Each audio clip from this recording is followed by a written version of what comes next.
step back, back down. Nothing called, but Harden buries the three, and we're tied at 117. Courtesy Cavs, FanDuel Sports Network Ohio. Then Donovan Mitchell had a pair of free throws with 0.9 seconds to go, and that was the difference.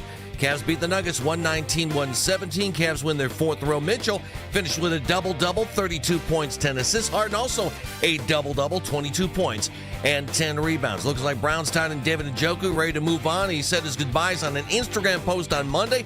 Njoku says he loves Cleveland, thanked the Hassams, Andrew Berry, and the Browns organization, but added that it's time to find a new home. Court records in Houston show that the final two lawsuits pending against Browns quarterback Deshaun Watson have been dismissed. Attorney Tony Busby said one of the lawsuits was settled. However, the other woman, represented by another attorney, has yet to comment. The Stats and Guardians pitchers Emmanuel Clase and Luis Ortiz in limbo, both facing trial for rigging pitches that helped out bettors. We do know the Major League Baseball's decided the pair are going to stay on leave and are not allowed to report for spring training. Their trial is set to begin on May 4th. Don't miss the 92.3 The Fan offseason special. Get the latest on the Browns this offseason tonight, 7 to 9. Headline sports news every 20 minutes right here on 92.3 The Fan. From the University Hospital Sports Desk, I'm Jeff Thomas. Up next time for the Ken Carman Show with Anthony Lima here on 92.3 The Fan.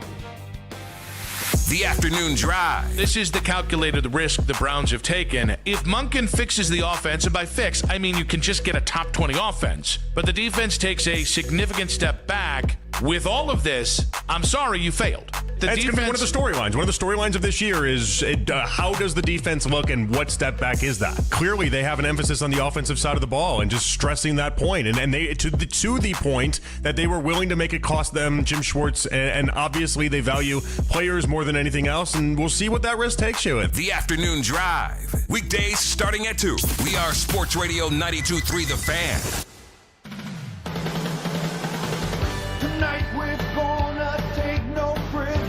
The Ken Carman Show with Anthony Lima. Harden now, leaned on by Hardaway. James Harden goes to work, step back, back down. Nothing called, but Harden buries the three, and we're tied at 117. Jokic works on Harden, passes out of it. Hardaway, no! Rebounded by Allen. Harden with 5 seconds left. Now it's Mitchell. Donovan Mitchell. Mitchell through the fouls. 9/10 of a second remaining. Here we go. Murray looking for Jokic.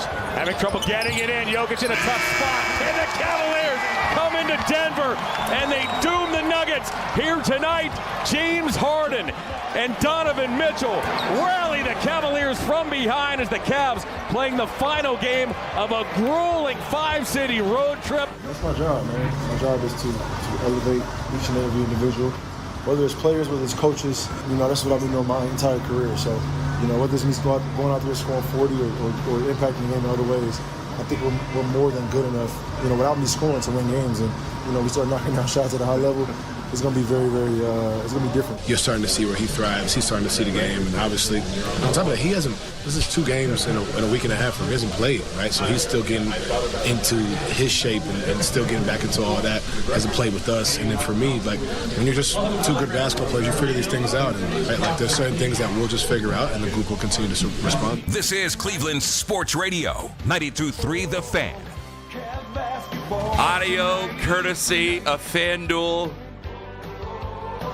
I'm having a hard time trying not to say irresponsible things. But is it irresponsible to say that this team is headed to at least the Eastern Conference Finals, if not the NBA Finals? Is that irresponsible? Not at all. Win of the year yesterday. Now, I've said there's been wins of the year before. Yesterday, win of the year. James Harden, fall away 3. Then coming down on defense was such a suffocating bastard to Nikola Jokic on the defensive end. Folks, I'm having a hard time not saying irresponsible things. I'm having a hard time being measured. I'm having a hard time trying to keep myself at some sort of decent level of just being even keel. It was the win of the year. And I think, ladies and gentlemen, that maybe you need to, and I don't know what's going to happen out of the West. I understand that. And yeah, I know Nikola Jokic didn't take many shots. I'm starting to think maybe that the early June calendar should be cleared. No, I'll let you go. Our birthdays are in the month of June. Yeah. Taking a June trip. It's her 40th, so she has been gearing up for a trip, and I told her it's going to have to wait till July, and she is none too happy about that. In fact, I don't even know if she's accepted the terms yet. I forgot you guys are the same. She's going to love Bricktown in Oklahoma City. That's nice. I thought you guys were the same age. Actually, we're the same age, Sarah and I. I forgot about that. Damn it. So I had to explain it to her, like, this team, beforehand, I'll be quite honest. It's a hard-working town. It's a hard-working team. I'll be quite honest. I mean, I told you guys, and this was not very popular, but I think a lot of people just kind of quietly agreed that not only were we saying, hey, they were the disappointment of the NBA season at one point, not only was it, hey, nobody's afraid of the Cavs, even though the odds were still good, but they had just played in such a way, and then the injuries to Darius, it just was certainly looking like another second-round exit. I mean, that's what it was looking like. Yeah.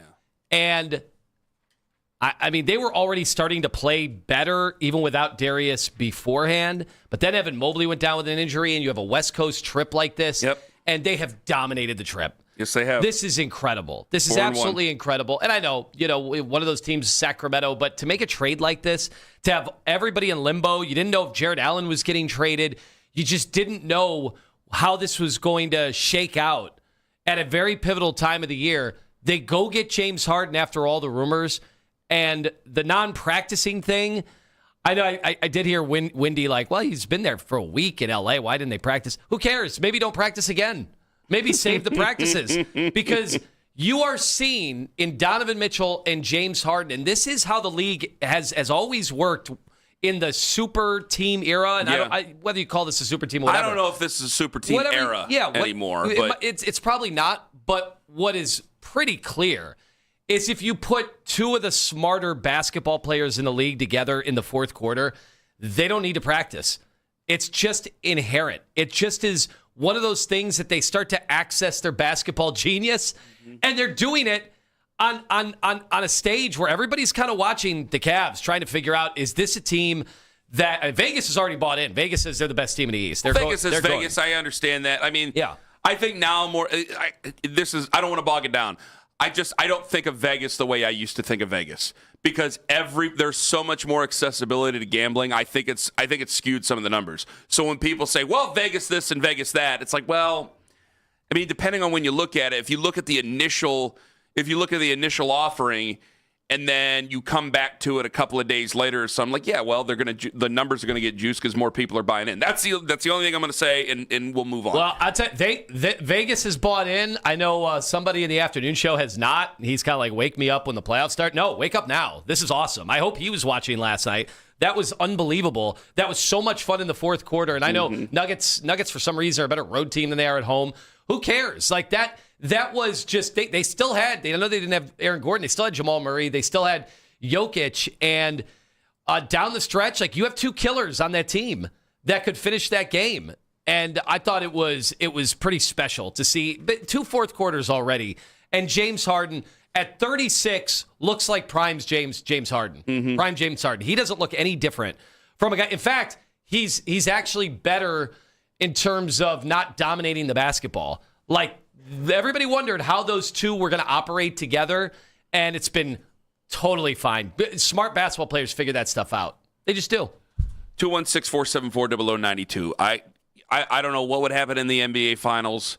When you make a trade like that, you go, well, finals or bust. Like, that's kind of what you start to say, because there's a lot of things in your future that could happen. Now, I know it's not necessarily bust, like you're not going to get rid of all of them, but really, I think a lot of people are feeling that way just because of the level of seriousness that's there. I do think that the Cavs, I feel that Cavs fans, I feel they have a new lease on life almost, where I think a lot of people were down on them. I was down on them. There was a lot of reasons to be down on them. They just did not seem to answer the bell when they were challenged and when they were shoved around. And yeah, it's early in this. We got to see what they do later on against some of the tougher teams of the East as well, because they're going to try to get physical with them and change some of the tune here. But I think that a lot of people are going, well, they're a likable bunch of guys. You don't want to say too nasty things about them because they are nice guys. but damn it, they're too nice, and Ken, this is where the do reason nice guys they're finish not. in sports? They finished last according to Green Day. Yeah, they do. They are a team that is really nice, but I don't think that a lot of Cavs fans took seriously going into this season. And now I think they're a serious team again. And I think that the Cavs themselves and Cavs fans feel like this is a completely different year now. You said new lease on life. I tweeted that right after the Sacramento game. I didn't know that. Just listening to Donovan Mitchell, I'm like, well, you can't tell. Can't everybody tell that Donovan Mitchell seems like there's an extra pep in his step? And look, maybe he would have done that for any trade in the NBA. But one thing is for certain. He's already on record saying their ceiling is higher. And then listen to Kenny Atkinson. You don't think the head coach of the Cavs is observing the way that these guys are operating on a daily basis after the trade and then watching those 2 fourth quarters? Listen to Kenny Atkinson. James' arrival, I think it's given Don like a different energy. You know, I just see him. He knows we're pretty good now. He knows we got a chance. Knows we're pretty good now. Did that sound like a coach that thought maybe they were in some trouble I don't want to before take the Garland trade? I don't want to get overly dramatic and take it as a shot. I just think it's common sense. Let's just listen to them and look at the body language. Look at just how these guys are their facial expressions. Yes. Like, you look at all of that in totality.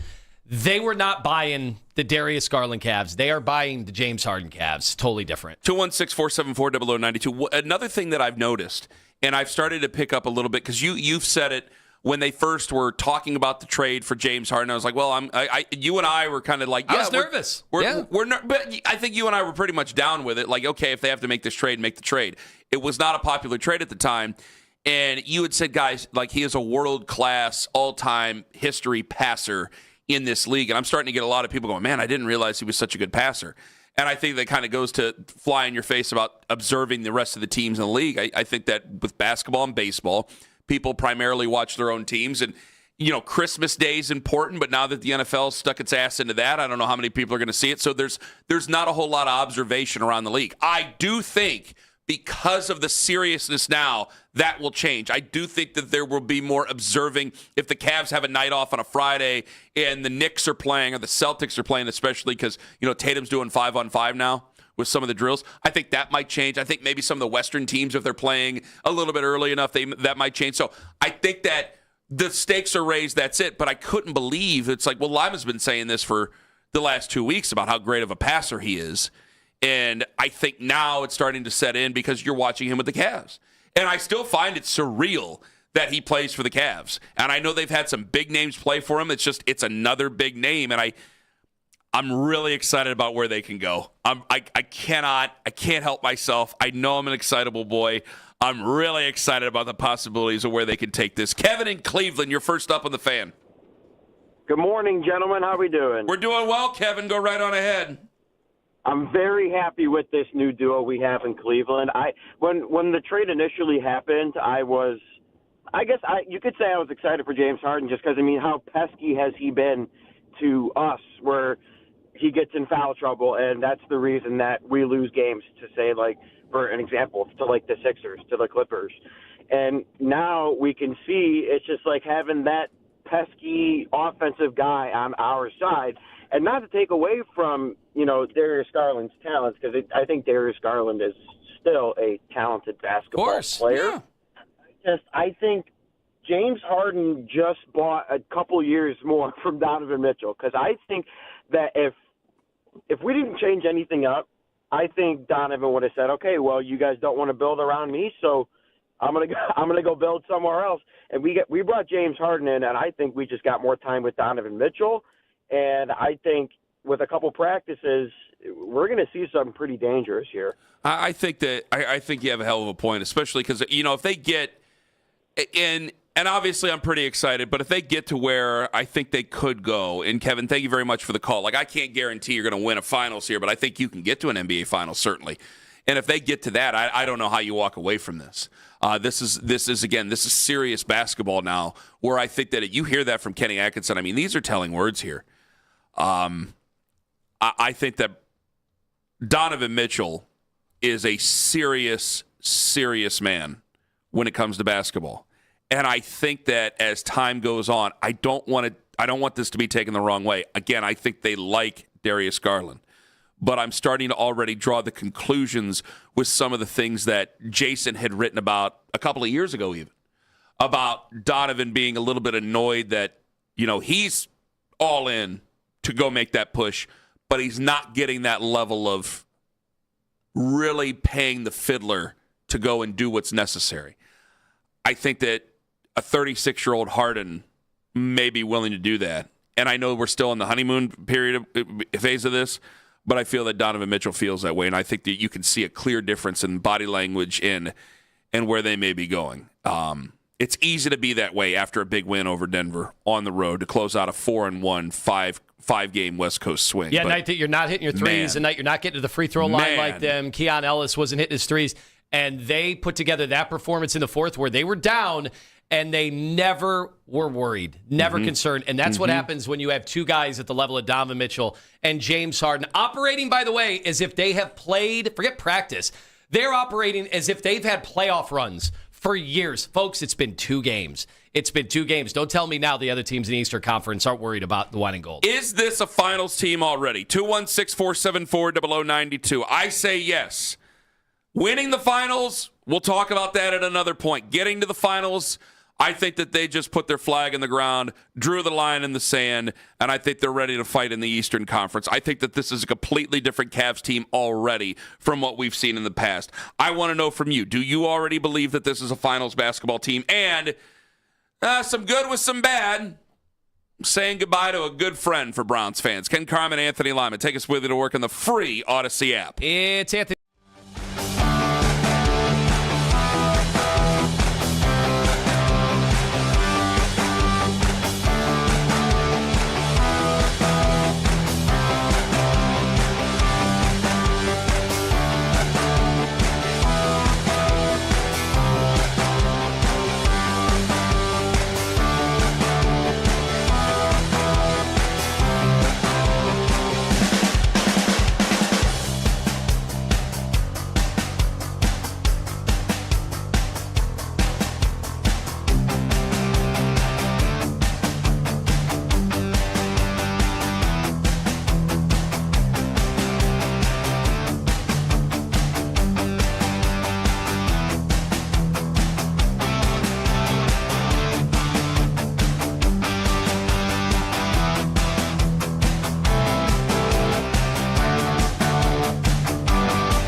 games are pretty simple, but he puts the chess pieces there. He's coaching the guys through we have the plays that we run, but it's the details, and he's a detail guy, and Don is too, both those guys, and now they're communicating. You have guys that think and know the game, right? You bring in a guy like him, he's able to pick and spot. Like, there's so many different things that you can do, and when you're as good as he is and as good as we are as a group, we kind of figure things out on the fly, and that speaks to the talent that we have in this room.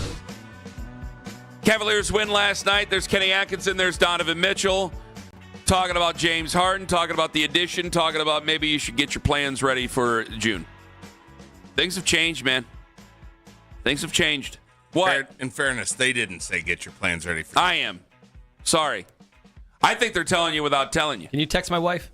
What do you want me to say to her? We were looking at it's Newport. Your wife. We were looking at Newport, Rhode Island, and Rhode Island. They won't play the finals there. They won't. They should. They could play at some of those gilded mansions. My God, the Breakers. Gilded mansions in Newport, Rhode Island. Kenny, come on. I've been to Rhode Island once. I was too young to realize, though. Taylor Swift has a place there. My dad had she's moving to Cleveland. My dad had a van club summit in Rhode Island. Of course. When I was my dad was part of the Middle High. Van summit? You didn't hear about this? No. I never told you. Regale me. My dad, he still had some of the T-shirts. He might have actually just had to get rid of his last T-shirt. It was too holy. No. He was part of a group called the Mid-Ohio Van Enthusiasts. And Dad had... You've never heard this? No. Oh, my God, yeah.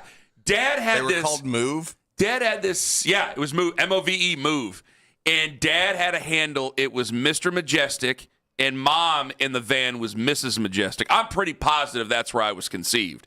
Yeah. And Dad had this excellent... Did they take this? Did they take this show on the road to the nudist colonies and the retreats? I don't know anything about that. I don't know where you might have heard that information. I don't think that's real. That's where you got the vibe from, right? Where you would just go to. Well, I would go. No, yeah. I think you're confusing the Kennys here. Anyway, one's fat, one's small. So yeah, they went to. Apparently, I've been to one van inn, and I guess van inns were basically like Woodstock for vans. That's what they called them, van inns. And they had this thing. I remember Dad had these shirts called Boogie, and it was Boogie in the Hills. And they would go to van ins, and I don't know what went on there. I'm sure some illicit drugs. I'm sure some drinking. I can't imagine what else. This is back in the day of lewds. Consult your local 70-year-old for lewds and what they did. But yeah, he was part of Mid-Ohio Van Enthusiasts. Now, these are all sorts of different size vans. Oh, no, these are old 70s. Remember old 70s vans where they would have like airbrushed like pictures of like a Whitesnake album on the side of the van. And Dad didn't have that. He had this baby blue, it's almost like the same color as my truck, 1975 Chevy van. It had a 350 and he would drag race it. And Dad has trophies. Dad has trophies. Was he drag racing against the fellow Mid-Ohio van owners? Yes. And they would go to like, I forget where they would go, maybe like National Trail back in the day. And Dad had this awesome-ass racing steering wheel. And he had blue, thick shag carpeting on the walls. And he had like this built-in fridge. Dad had a built-in fridge. And like on the door was, I remember it was like a Rolling Stones that logo on the door, and there was a bed in the back. I remember because Dad used to do dirt bikes. Dad used to ride dirt bikes back in the day, and so I would be in the back with Dad at like 2 years old. I remember this. Look at the layers falling off. And the Dad onion. had those big one ass, at a time here. Those were the big ass, heavy ass 1970s dirt bikes. And he would have the planks and roll it in and all that stuff. And Dad would go riding around on dirt bikes, man, back in the day, man. Dude, Kansas City raised some hell, brother. But yeah, that was the Mid-Ohio Van Enthusiasts. Did they have a logo for the group? Yeah, I remember it was like this cartoonish. It was like, I think it was like a Chevy van, if I remember, and it had like big rear wheels. And I remember it said like move on the side, MOVE, but it was like the. And then like they would have like wherever they like the Boogie in the Hills. I remember had the dates like August whatever to whatever 1984 or something like that.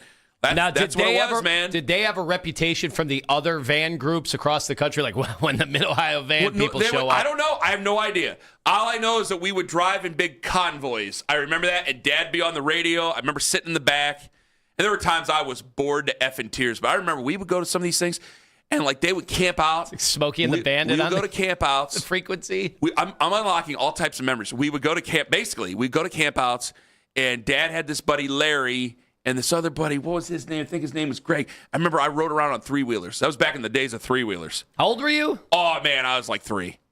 Dude, my dad used to put me right in front of him on the dirt bike, and he'd go tearing ass down Kensington, and then he'd put her around on Wirtz right in the front of the fairgrounds in Canton, and go hauling ass right in front of Johnny's Bakery out to Tusk. Dude, Dad was dad. They man. are listed in the Museum of Vanning. I told you. Wow. You can't As an make that inactive up. club. They're not. I don't think they're around anymore. Oh, no, it says, well, they've been replaced by Mob, Mid-Ohio bunch. Yeah, I have to text my dad. That's the new generation. They'll they're never from understand. Hilliard, and I it's know. much different. They'll never understand what your parents went through. I'm pretty positive. Oh, God, I got to find the guy. I remember there was this really nice guy, and he passed away. He got, cancer, and he passed away, and they, his funeral procession, they put him in the back of his van and played, Pink Floyd down the highway. I swear to God, I'm not making any of that up. That is dead-ass serious about the dead guy. I got to text the old man right now. You guys talk about James Harden. I got to text Dad about things that happened in the late 1980s. James Harden was amazing last night. He was. By the way, and I asked for them to do something different, and they did it. They did it. If you didn't stay up and watch that game last night, what kind of Cavs fan? Well, I didn't get a chance to do it. Why didn't you get a chance? Thing. My internet was out. Maybe you need to text your internet company first. I had to watch. Because that was an amazing performance. I had to watch this morning. It was playing catch-up, so I missed the nuances of the first 46 minutes of the game, but the final 2 ended up being the biggest part of it, and James Harden hits a big step-back 3 where they wanted a foul. He wanted a foul. Brad Daugherty, I thought, was going to go Isaiah Stewart about the foul.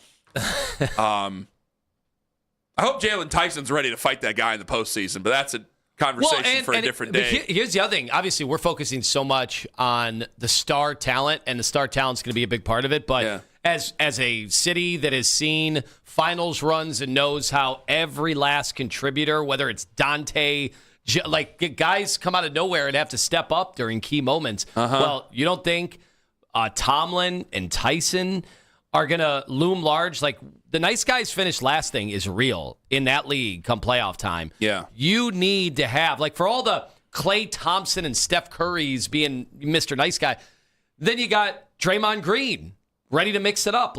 You need that. And the Cavs actually have that now. And Ellis, trading for Keon Ellis, obviously that wasn't a star-studded name in the DeAndre Hunter move. And Dennis Schroeder, those guys don't back down. And I think that's important. The identity of this Cavs team, people are going to pay attention up top to the James Harden part of it. But over the last year, to see the infusion of Tomlin, Tyson, Ellis, it is a different team. It's a different mindset. And now that's what, if anybody's wondering what the last however many games there are left in the season are all about, because I heard Nick and Jonathan debating this in the afternoon yesterday, where Nick's like, wake me up once the playoffs start. No, not at all. No. These guys have to come together. This is much and put the fear of God into the rest of the Eastern Conference. Yeah. That's what they need to do. This is must see. The rest of the Cavs, the rest of the NBA, the rest of the Eastern Conference have not seen this version of the game. We haven't seen it. It's been 2 games without practices and just maybe a scant shoot around. No, this is must see. This is exactly what you're saying here. This is, I know that the last team was likable. With Darius, they're a likable bunch of guys. And honestly, none of you liked them when they were bowing out in the second round. Well, that's the point, is that you always, the beautiful thing about America is that we like winners. They could be the big, you look at some of the biggest group of bastards of teams in all sports, and we write documentaries about them, we watch them, we tell stories, we read books, and they could all hate each other, and nobody cares because they win. That's the fun of it. So you can have a likable bunch of guys. You're still going to hate them in the end if they don't get to where you need them to go. And I don't know if this is going to be an NBA Finals winning team. I can't say that yet. But I think that this is a team that if you have James Harden, you've just caught a glimpse last night. It's a late game, obviously. It was a 9 o'clock tip. But you caught a glimpse last night of what could possibly be. Denver is a real basketball team. They've won a championship recently. They have an MVP on their team. This was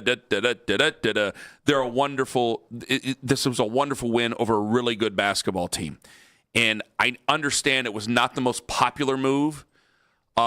Usually I can sympathize wholeheartedly and kind of go with where fans are, but I had to kind of stand in there and go, you didn't care for Darius Garland when he got hurt. You didn't care for him in the postseason when he got hurt. I understand that James Harden has a reputation, and that reputation could still obviously rear its ugly head. I mean, things do not end well in the NBA, and particularly, and really with James Harden. But they might start well. If it goes this way, I don't know if you're going to be around long enough for it to go really, really, really poorly, and I think that you can maximize your chances that you have to actually win here. I think that this was a profound victory for this basketball team last night over the Denver Nuggets. We'll talk more about this coming up in a little bit. 216-474-0092. There's an Instagram message that's posted when it starts off with, first off, I love you.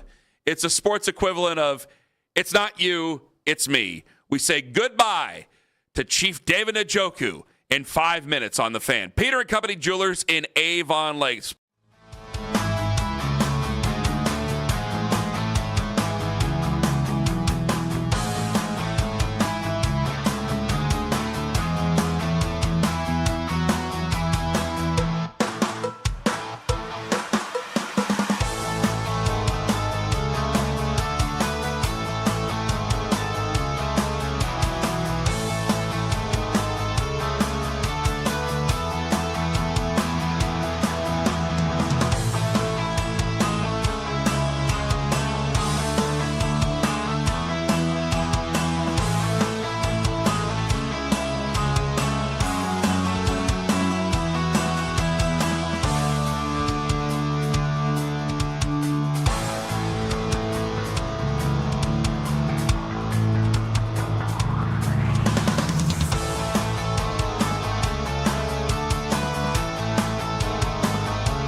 Team, you should too. Google The Young Team and start packing. Catch the latest Browns news all off-season long. Stream us on the Odyssey app and on your smart speaker by telling Alexa to play 92.3 The Fan.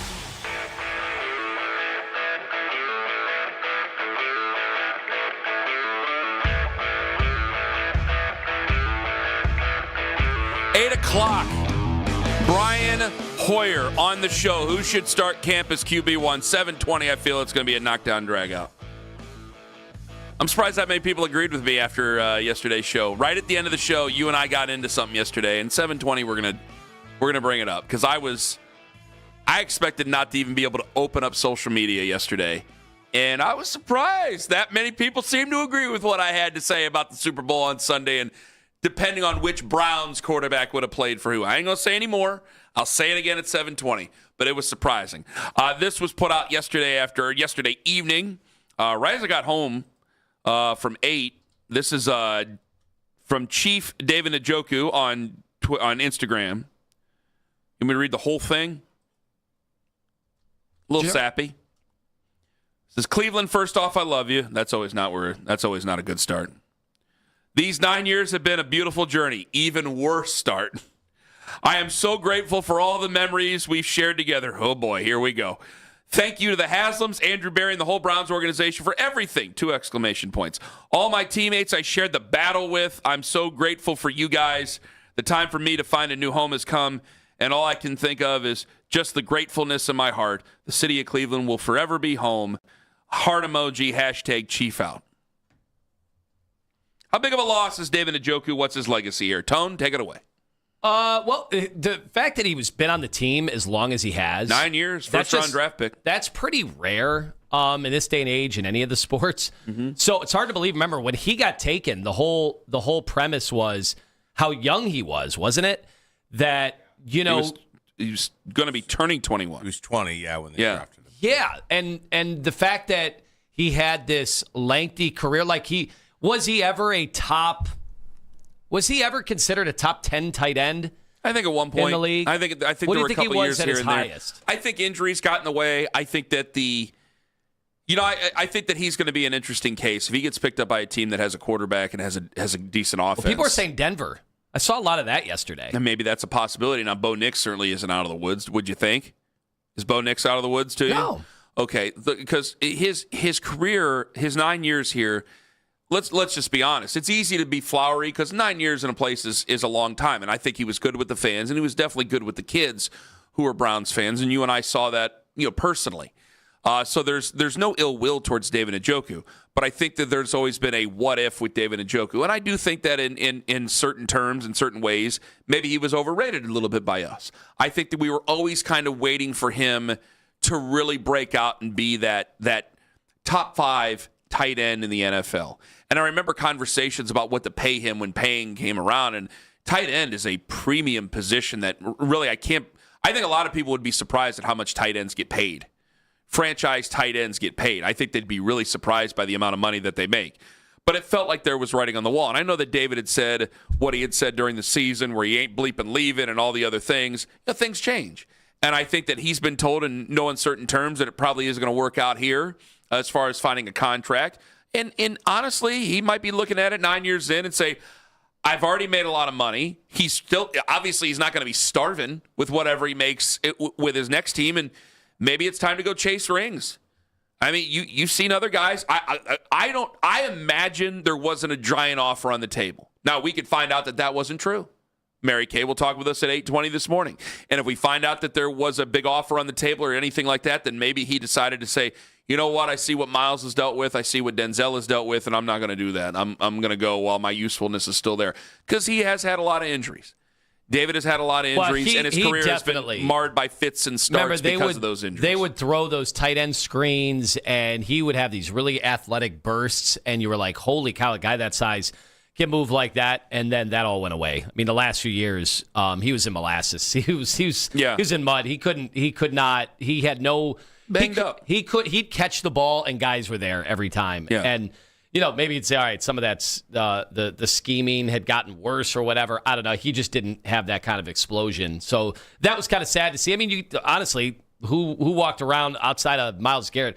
who walked around without his shirt on as much as Njoku. Yeah, and his body has transformed a little bit over the years. Well, this is the weird thing here, Gus, because we have this. This is interesting. Is you've had a couple of playoff runs here. You did make it to a divisional round once in 2020 during his career.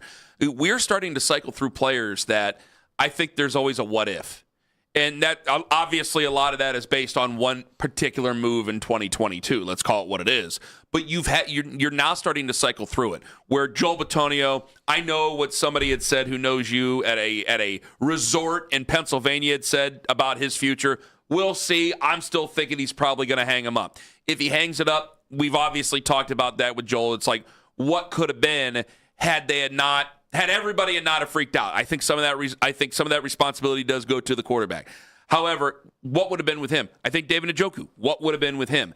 And I think we're going to go through these guys. Miles is the only guy I think that's going to be left standing out of all this as these guys start to go away, because one guy is a first ballot Hall of Famer, and David is a nice player. David's not a Hall of Famer.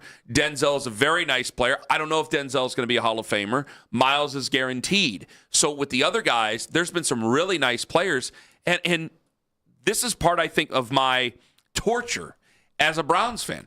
David's a good player. There's no reason to talk trash about David Njoku out the door. He dealt with a lot of injuries, and I think there's a what if there because of those injuries. But it's also a what if they could have kept their act together as an organization and be able to really utilize him in postseason play, making deep playoff runs, doing what we expected them to do after they were so bad in 2016 and 17. And here we are. I just wonder if the minute fans saw Harold Fannin Harold Fannin comes in, and I don't know if anybody had been paying attention to. I do think Harold Fannin lightens the blow. Well, I think anybody that's listened to this show, like we were kind of sitting here, kind of talking about, is this it for Njoku? Because what is the role going to be here? He's not that old. Njoku's not, even after spending all those years. Like he should be 28, 29. He still could play the position. Why would he want to be stuck behind Fannin? And I saw yesterday already people pointing out that, Monken's here, so maybe that means likely is somebody they go after. If anything, I know I talked to somebody and they're like, man, Fannin's unbelievable, but they might have actually targeted him too much. Like they kind of put him in harm's way because it was so much of the offense. He was so much of the safety valve. So they have nobody else to throw to. And like Fannin's good, but was he that like the target? I think he had as many targets as Travis Kelce last year. Like that's why I don't think his rookie year. I don't think we're going to get a lot of vitriol, and I don't think we're going to get a lot of people who are angry even at the Browns, because I think part of this is just this is the way it goes in the NFL. And how big of a loss can it be when I already have one of the worst offenses in the NFL? No offense to David. How bad of a loss could it be? Because you're exactly right. I'm kind of the targeting of Harold Fannin Jr. There's a reason. You have nobody else to throw to. You have nobody else to throw to. And so for David, he gets a chance to maybe play with an offense that has some guys that you can definitely use as a number one, and then he could fill in that role and really contribute yards and maybe contribute to a success of another franchise. And obviously get paid to do it. Where will the Chiefs slam go down in history for Browns touchdown celebrations? Well, remember there was the one celebration he had that one got immediately cut out, if you remember that one. I don't. And there was, I'll tell you about that during the break. Owen remembers. You do it again? Pepperidge Farm remembers. That one. You remember that one? There you go. And then there was the Chiefs slam. I think to a certain to a certain age group of fans, maybe. I think it's a deep dive. I think if a kid does it or something like that, they go, "Oh gosh, David Njoku." I remember that. I think that's kind of where that goes. Although he included the linemen sometimes, and so that made it. Yes, he averaged basically 4 touchdowns a season. Like, what would the Icky Shuffle have been had they had been a 3-win football team? Right. Yeah, you only know about the Icky Shuffle because they played in big games. Yeah. And for David Njoku, who I'm pretty positive has had a better career than Icky Woods, it's one of those unfortunate things, I think, for a Browns fan that is the reason why you rip your hair out. This is a talented player. And in the end, what's your mark? Because you didn't get to play in high-level games, except for a couple. And over 9 years, I think that there is a little bit of bitterness with the fan base, and I think that there's some sadness there where you weren't able to maximize what he could provide because in so many ways you couldn't get out of your own way. 216-474-0092. 8 o'clock, Brian Hoyer going to join us on the show. 7:20, yeah, it's going to be time for knockdown, drag-out time, because apparently I said something that you guys thought was just baffling, but half the internet seemed to agree with me, and it's been 2 games. You guys already taken back what you said? Ken Carman, Anthony Lima. It's Fat and Thin in the Morning on The Fan. It's Window Nation.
92.3 The Fan on the Odyssey app. Headline sports news every 20 minutes right here on 92.3 The Fan. From the University Hospital Sports Desk, I'm Jeff Thomas. Get the latest Cavs news up until tip-off. The Afternoon Drive. Weekdays starting at 2. Cleveland's Sports Radio. 92.3 The Fan.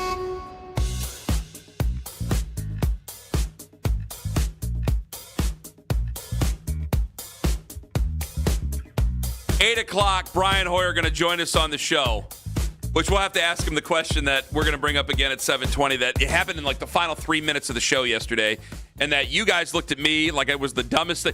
You guys thought that you stumbled on the dumbest thing I've ever said on the radio. And there's a lot of Browns fans who agreed with me. That coming up at 7:20 this morning. However, James Harden plays for the Cleveland Cavaliers. They won last night against the Denver Nuggets. And, guys, I think we might be looking at a team that's going to the NBA Finals. And I'm not being hyperbolic about this. I think that we might be looking at a team that's going to the NBA Finals here out of the Eastern Conference, because it was the win of the year last night. Thank God I was able to catch up to it early this morning. There was a win. It was a big win last night. Such a back and forth dogfight of a basketball game, classic NBA basketball. And then what James Harden did in the final couple of minutes of that basketball game. I mean, tone. You can't say enough. And I think it's already changed a lot of people's opinions. I think there were a lot of people who were really, really negative on this James Harden trade. And they're waking up this morning, and maybe you didn't get to see it because it was a Mountain Time game. But man, the step away three, falling back, then the defense on Nikola Jokic, you got a completely different animal in this basketball team with him now. And just the steady diet throughout the game of those pocket passes. Look, Jared Allen was the recipient of a lot of great Darius Garland plays and great action between those two. But can you not see, like, already Jared Allen playing like an all-NBA center, by the way? Like, that's how phenomenal, and that was even before Harden got there, but you can see like instant synergy between those two. And notice, like, this is a kind of a big deal here. Evan Mobley's been out, and people are wondering, well, how is Evan Mobley going to fit in? You know how he's going to fit in? There's going to be lobs galore. Because right now, you're seeing the pocket passes and that intermediate stuff and, kind of foul line extended drop-offs in the middle of the paint. Wait till you start seeing those seal-off lobs that basically Clint Capella made a career on with James Harden. Like, the thing that's important that you're noticing from Harden is there's been no drop-off from where his game was like a decade ago. It's a little different because he's not just doing that dribble, probe. Like, he doesn't need to do that on this team because they got Donovan. And how seamless that fit is between the two of them. Like, you would think these two have been playing for years. They are just fine. Like, all right, on this possession where you're running high screen and roll, Donovan is going to be okay on the reversal of the ball to find him for open threes. And then vice versa, like James Harden has been playing off the ball. That's why I think people didn't realize in those Clipper years that James Harden's gotten more and more comfortable playing off the ball. Yeah. And then, this was great to see. You brought up defensively.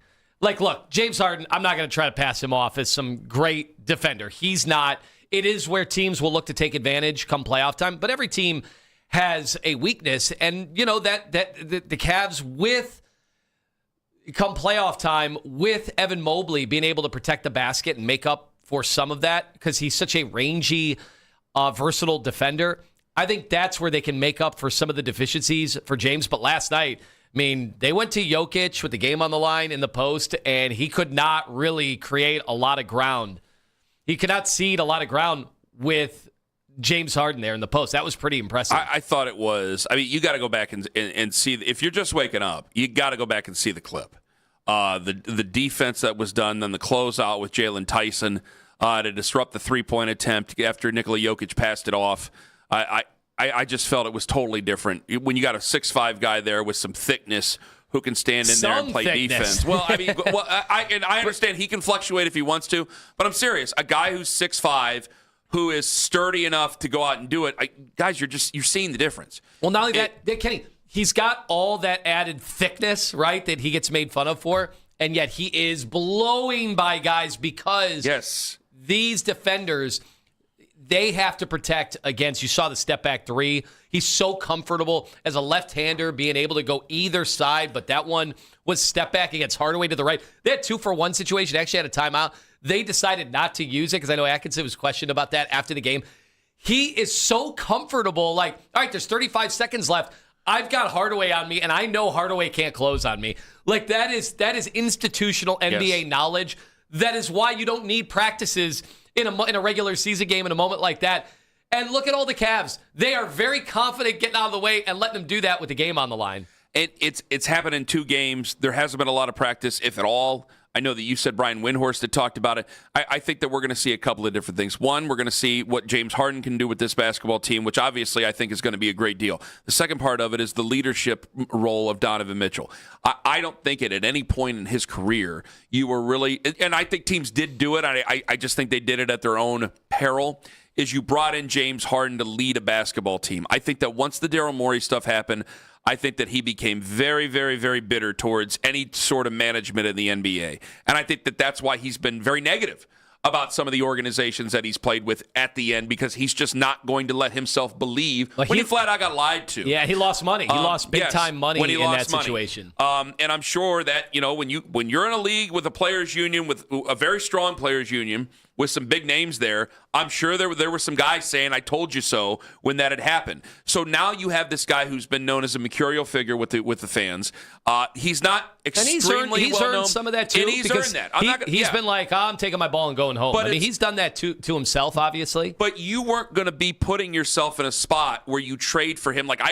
If there was no Donovan, he flat out turns it down. You could have all the other pieces, and you could be like, hey, you could still have Colin Sexton. And say you decided to trade for James Harden, I think he flat out turns it down.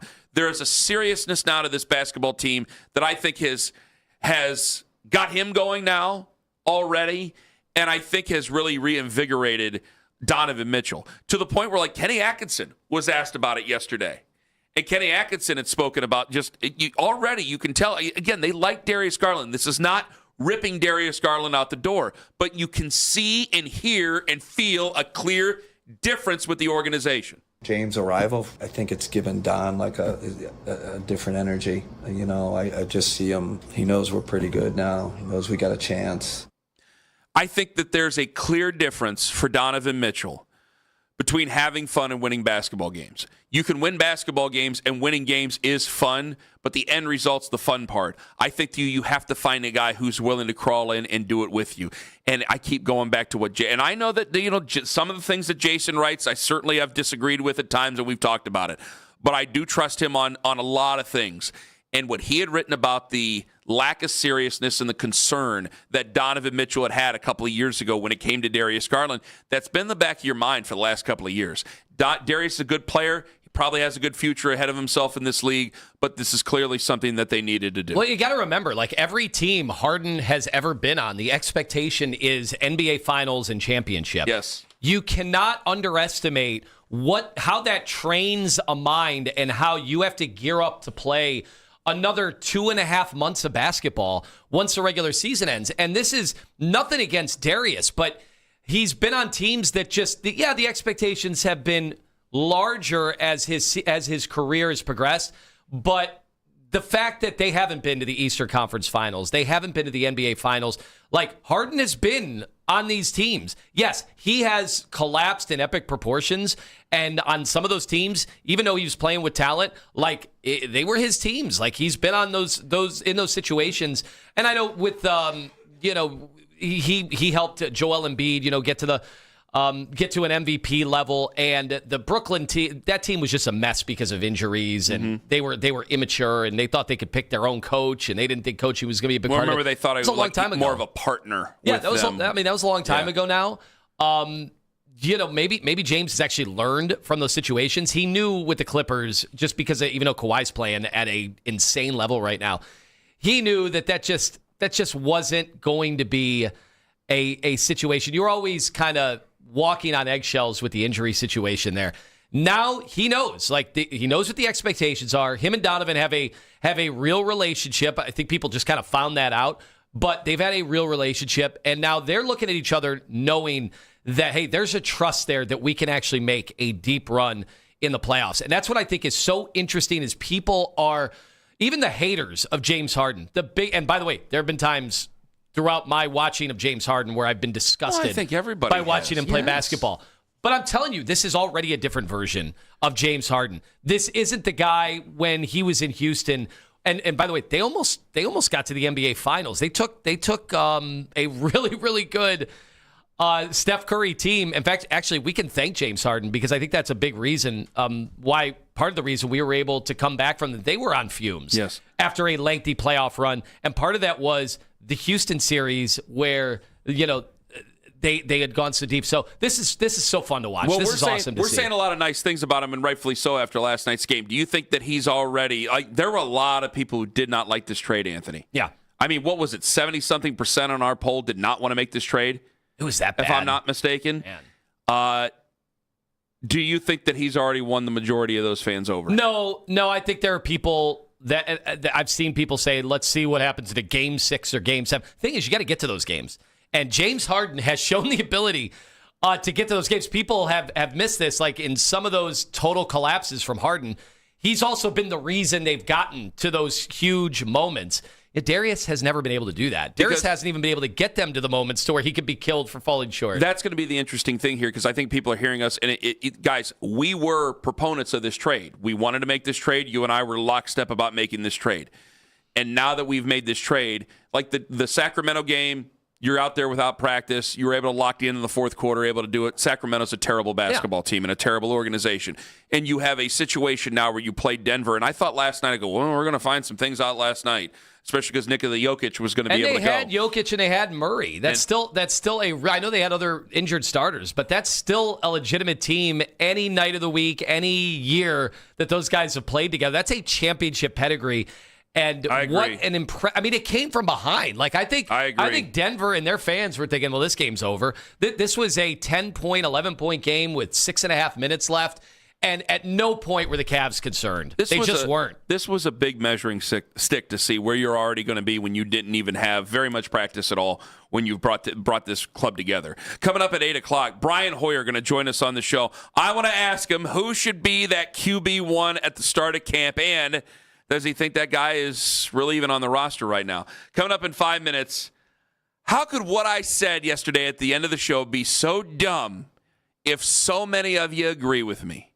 Ken Carman, Anthony Lima, and there's a host on this station that has some explaining to do coming up at 8:45 on The Fan. K&K Heating and Cooling.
dismissed. Attorney Tony Busby said one of the lawsuits was settled. However, the other woman, represented by another attorney, has yet to comment. Don't miss the 92.3 The Fan off-season special. Get the latest in the Browns' off-season tonight from 7 to 9. Headline sports news every 20 minutes right here on 92.3 The Fan. From the University Hospital Sports Desk, I'm Jeff Thomas.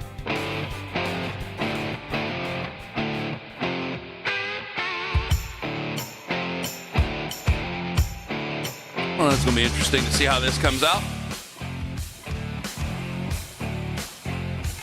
We got Brian Hoyer at 8 o'clock. Now, we do have About Last Night at 7:45 scheduled. We'll see where this goes. Because you said, well, do we have the clip? There's only one way to find out, Ken. All right, I'm going to play some audio for you guys. This happened yesterday at about 9:51 a.m., right towards the end of the show yesterday. And I was surprised that everybody in this room and in these hallways reacted the way they did. Like I had just stepped in the biggest pile of bleep I had ever stepped in on the air.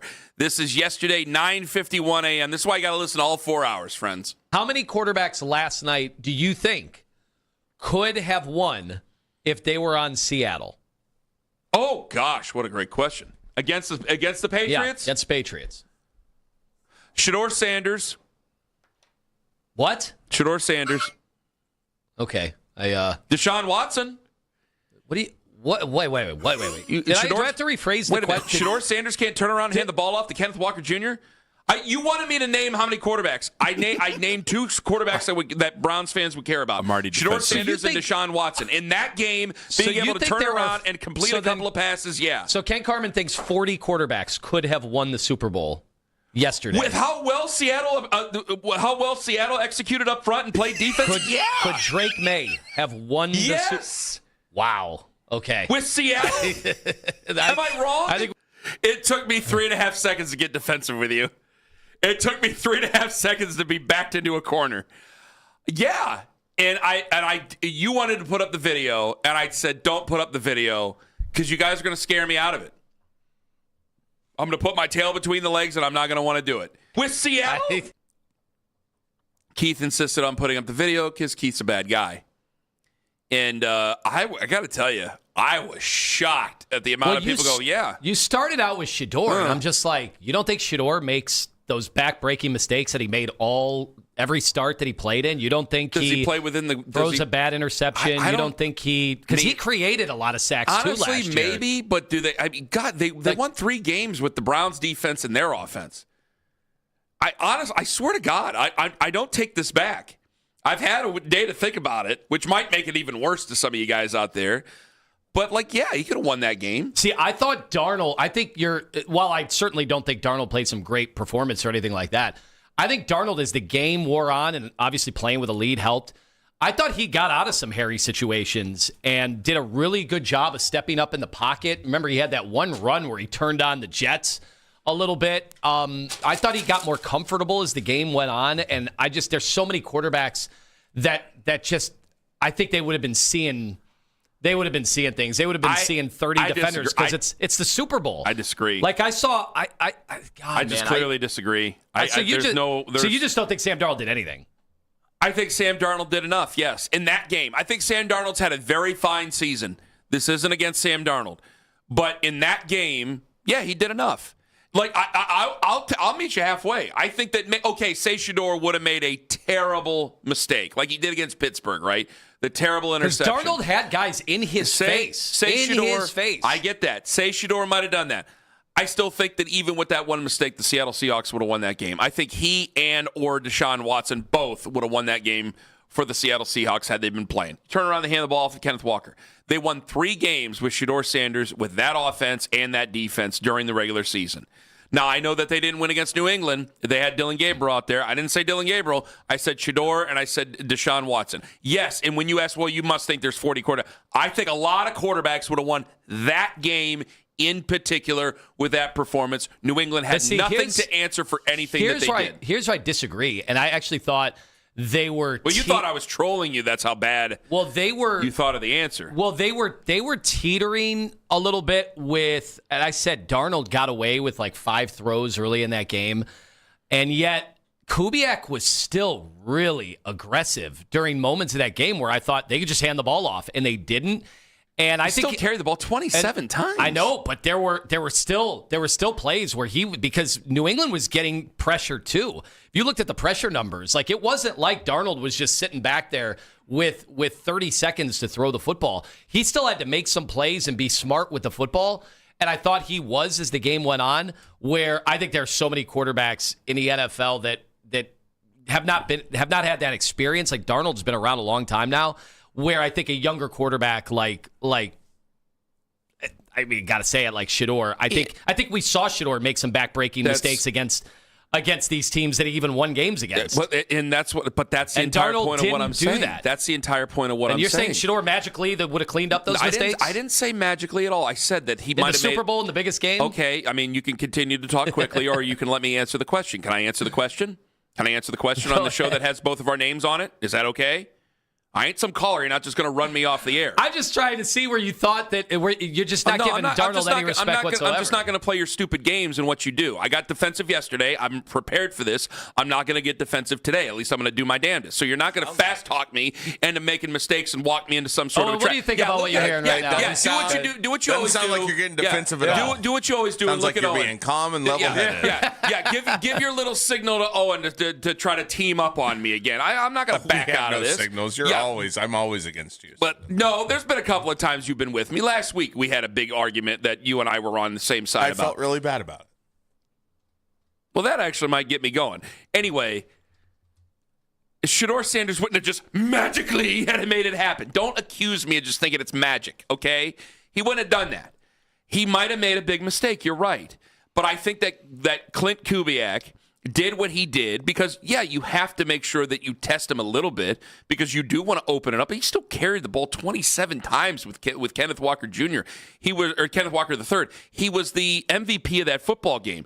I do think that their defense played as well as they did against New England, where, you probably would have found yourself handing the ball off, playing defense, and hopefully holding on to win. I don't know if it would have been 27-13, but I think you would have won that game with Shedeur Sanders. But again, I still think you would have won that game with a lot of quarterbacks who played this season. Yeah, you're not using it as an endorsement for Watson or Sanders. You're not saying, I'm using it as I now believe in them to win a Super Bowl. I'm using them as an endorsement that if they had a lot of good players around them, they could win a big football game. I think that they could beat NFL teams. I'm just pointing out in this game, if they were against a lot of other teams in the Super Bowl, maybe it would have been different. If they were playing against Buffalo, that probably would have tried to run it up on you a little bit more. They still don't have the weapons that New England has, but they have a better quarterback than what New England has. And Drake May, I still think, has a bright future. I'm not ripping Drake May, but I just can't believe that you were so gobsmacked to understand the complementary football side of things and to know that was a complete Seattle team. And as long as Shedeur played reasonably within the game plan, which he would have, Deshaun Watson would have played reasonably in the game plan because obviously you've developed a level of trust if you're playing together in the Super Bowl, then they would have won the game. I don't understand how that...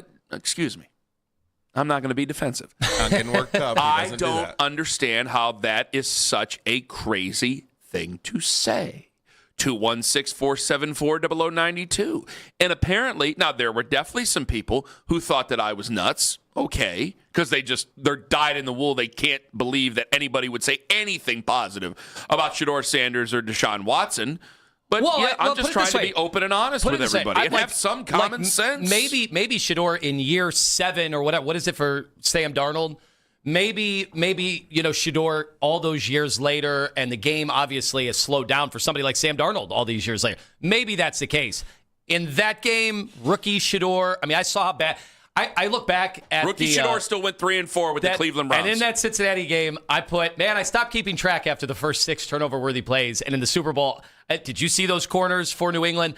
I do not think he gets out of there unscathed. And that's how quickly a game like that can change. You really think they would have came out with the same game plan they did against the Cincinnati Bengals in Week 18 that they would have in a Super Bowl with the Seattle Seahawks? No, well, what do you think would have changed? You think they just wouldn't have let Shedeur throw the ball at all? And so New England would sell out against the run even more than they did? I don't think they would have. First off, if you want me to be completely honest with you, I think that Kevin Stefanski cares about his game plan, but I think at that time he knew what was going to happen. So he's like, yeah, fine, you want to throw the ball? Throw the ball.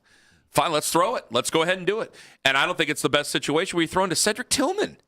Was he even throwing to Cedric Tillman in Week 18? That was a blur. But you're throwing to guys that aren't going to be here. Literally, David Njoku wasn't available, so he wasn't going to be there. Harold Fannin Jr. wasn't going to be there. So, yeah, you're throwing the ball all over the place. You wouldn't have done that in a Super Bowl setting with a better football team all around in Seattle. Guys, New England took Smith and Jigma out of that game pretty much. I will meet you some part of the way and say, I guess it's not saying – I'm not pointing out that Shedeur Sanders is a franchise quarterback that could have thrown the Seattle Seahawks on his shoulders and went out and won the football game. Neither am I saying it for Deshaun Watson for that matter. But if you needed them to manage the game and you had that type of team around him, I don't think that Shedeur would have just done it his own way and rallied you to a loss. And the same thing can be said for Deshaun Watson. Yes, I don't want this to be taken as a slight to Sam Darnold. He did a good job with a good football team. But yeah, in that game in particular on Sunday, yeah, name your QB. There's probably a lot of QBs that I would say that would have won that game for the Cleveland Browns. I don't understand why that's such a controversial thing. It's just every time I've seen, or Owen for that matter. A part of it is, and Watson was, or Keith. The last time we, because you mentioned Watson, you named two very he's different. Looking at you. You named two very different quarterbacks. Which means you think anybody could have done it. No, which is what you're. I didn't. You noticed the one quarterback in the Browns quarterback room I did not mention. Well, Dylan. Yeah. Oh, Dylan. Yeah. Because I think the other two guys. I think you want me to explain why? Yeah. Go ahead. I think the other two guys can actually provide a threat for you to keep your defense somewhat honest. The other guy refuses to do that. And when he does, it's a hot air balloon bowl. So Cam Ward, I don't even think he means it. Cam Ward could have won the game. He wins the Super Bowl. Cam Ward could have won the game. Tyler Shuck could have won the game. Yeah. Okay. Well, then I guess then I thought at some point you were kind of endorsing the quarterback. Now you're just saying anybody could have done it, so it has nothing to do with it. I'm not saying anybody could have done it. You're basically saying it has nothing to do with the quarterbacks. It's just you thought they were that dominant, even though I saw Sam Darnold make big plays and big third down throws. He made some big third down throws, and so is Shedeur, and so is Deshaun, and so is Cam Ward. There's a very few. There's more guys I think that can do it than can't do it. Okay. Was that the end of the conversation with you? I think so. Well, hell, I thought that you were going to make me feel like an idiot. We spoke our piece. You were laughing your ass off yesterday. Believe me, I'm still laughing my ass off. Then what is the point? Then what's the problem with what I'm saying? I told you. Why would you engage in an argument if what I'm saying is so stupid? I told you. Well, you used the wins against Pittsburgh and Cincinnati, which Shedeur had zero to do with. We can be honest. So I could ask him to have zero. We can be honest. Wait a minute. So he had zero to do with those wins. He was so bad in those games, Ken. So he had zero to do with those wins. And I'm asking him to not have that much of a role in a game with the Seattle Seahawks. In and somehow that was Super Bowl. Okay. Not Week 18 where no one cared. And it was considered a tankathon. I'm sorry, young man. A little bit different. The stakes, Kenny, yes. Super Bowl. Man. I don't know. I need to inform you of this. Did you know the Super Bowl is kind of a hard game to play in? Yeah, but you just think you could parachute anybody into that game and take over. So what? Because he's a Mendoza could Mendoza. So if that was his game. The guy, you just threw him in that game. Would he have won? You're telling me the guy that was famous for seeing ghosts. He was able to do it, but Shedeur Sanders, who's also a professional quarterback. Sam wasn't seeing ghosts. He had 7 years to prepare himself for that situation. Also a professional quarterback who could have went right down the game plan. You're telling me what? He would have, whatted his pants with fear? In the words of Walter Sobchak? No. I watched the Cincinnati game. I watched how many times he threw jump balls over the middle of the field. Yes. All right, 216-474-0092. That wasn't a Super Bowl defense. I think that they were trying to do things a little bit differently. A little better. I think they were trying to do things differently. I've seen the Patriots play against the Browns. I saw the Browns defense go right after Drake May. And if they were playing basically anybody but Dylan Gabriel, maybe they would have had themselves a little bit of a chance. But they had no chance because the guy didn't want to throw the ball down the field. And we saw that with the safety. Sorry. I said I wasn't going to get loud, and I didn't. You want to take these calls when we come back? Sure. All right, am I right or am I wrong? Drake May was really good against the Browns defense. 216-474-0092. Brian Hoyer, 8 o'clock. Oh, fine. Could Shedeur and or Watson win with Shedeur Sanders on Sunday against the New England Patriots if they played for the Seattle Seahawks and had Kenneth Walker Jr. behind them? I don't understand how this is so controversial. Ken Carman, Tonemaster General on the Fan. Says the guy who didn't want the video posted yesterday. It's Anthony Lima for the young team. And the real estate market is certainly one to keep.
many quarterbacks last night do you think could have won if they were on Seattle?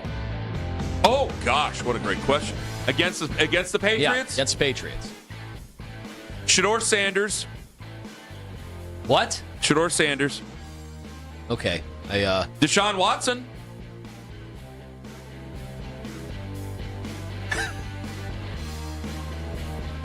That's the thing about the sports talk. You want the people to agree, and then you want some of the people to disagree with you. You see, that's how that works. With Seattle? You go ahead and take over for a minute. I got to blow my nose. Lots of reaction coming. A lot of people agree with Kenny. They said Shedeur would have hit on some of the deep balls. So I thought Darnold had one deep ball that was pretty good.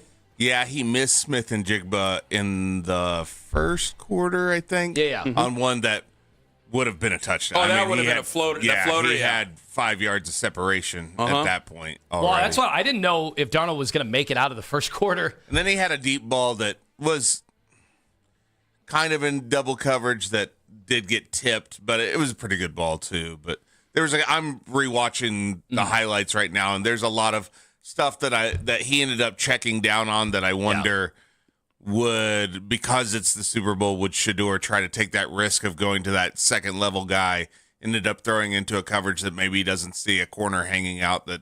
Well, and those guys, you want to talk about opportunistic, man, some of the play, Gonzalez, holy cow. There was some of the most athletic plays you will see. I do agree with you, and Ken, you brought up the guy that's seeing ghosts, and you're right. Darnold was that guy. He was also a rookie or a second-year guy at that point, and that's where it's Shedeur specifically. I don't know that any rookie, you look at the guys that are younger that have been in the Super Bowl recently, Jalen Hurts' first time there, Brock Purdy there, they ended up getting outclassed almost in the Super Bowl because they didn't have the mileage yet. And Sam Darnold's put the mileage on. But I also think that they were playing against. I don't mean to be disrespectful to the New England Patriots and what they did this year, but I think that Brock Purdy was playing against a better team. I mean, these were teams playing against better competition That's in the true. Super Bowl, and I think that not just Shedeur Sanders. Let me be abundantly clear. It's not just Shedeur and Deshaun Watson. I think could have won that game had they had played for Seattle. It's a lot of QBs that I think could have won that game playing for Seattle. Well, that's how dominant I thought Seattle was. Anthony brought up 40 QBs, and you kind of scoffed at that. But if you're saying Deshaun and Shedeur, you're saying at least 40 QBs. 40 QBs is a lot of QBs. I mean, if you look at the QB list, do you have the QB list since 99? Well, I bet I could. I do. I'm willing to bet 2/3 of them I think probably could have won that game. I do, because A. Hefner on social media said the list of quarterbacks Ken thinks could have won on Sunday, and he has the jersey. Here we go. And he has Detmer, Wynn, Peterson, Holcomb, Garcia, McCown, Dilfer, Fry. Well, now you're going too fast. Now, of course, that brought to you by Scheiben Jewelers, Cleveland's premier jewelry store. There you go. Delhomme, Wallace, Whedon, Lewis, Campbell, Hoyer, Manziel. Hoyer, speaking of, by the way. Hoyer could have done it. Johnny wouldn't. We'll go straight to the Hoyer's mouth. Johnny wouldn't. Minutes. Brian would have done it. Johnny would not have. Not a chance. Not a chance in hell. 216-474-0092. That would have been... Johnny couldn't beat the Colts. Johnny at a Super Bowl would have been a very ugly, I think, Sunday morning. Does Andy Dalton's backup pull it off? A.J. McCarron? Yes. Yeah. At that time, yeah. Does he have a pretty good radio show? I don't think he has a radio show. I think he's coaching football. I thought he was coaching one of the Birmingham Stallions or whatever they are down there. I think that's what he's doing. Getting all your former Alabama quarterbacks. Yeah. Damon in Cleveland. He's the place for ribs. He's next up on the Fan. Hello, Damon. I love that place. I used to go there and get them all the time. Who doesn't? Go ahead. Ken, you're right. Ken, you're right on the head. Like, a good team will uplift a decent quarterback. Sam Darnold, a few years ago, was being talked about just like we talk about Deshaun. Deshaun could have absolutely done it. Shedeur maybe, or maybe not because he was a rookie, but it's about building the team out. And if you got a team like Seattle, they could have threw away half of their team and went and found a way better quarterback, but they knew their team was good, so they was able to take Sam Darnold and make him into the quarterback he was. He was never looked at as an MVP this year, but he beat out both MVP candidates. So there's a lot of quarterbacks that could have, if you put in place on Seattle or like Philly, Jalen Hurts was never looked at and still is not looked at as a top 10 quarterback, but he won a Super Bowl. Now, the thing about Hurts is he has had some monster playoff games. I mean, yeah, but that's because look at his team. Look at the team he with. Like Lima, I know you're the basketball guy, and it shows right now. In football, it's not a one-man game. Josh Allen looked great, but that's because he has to look great. You know what I mean? Yeah. He don't have the team around him, so he got to look great. But if you put him on Seattle, they would never lose a game because they're such a dominant team. So I'm with Kidd. Yes. Thank you. Deshaun Watson definitely. Thank you very much, Damon. Mark and Warren, you're next up on the Fan. Hello. Hi. Hi, Mark. Mark. How much do you get paid to do this?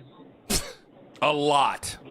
Well, can I do it? Because I think anybody could do your job. I mean, it doesn't take anything. What do you mean? What do you mean, Mark? Well, no, hold on, Mark. You want to? I mean, I'm not going to offer you my job here. But what? So what? You agree or disagree? I mean, I got Darnold, what?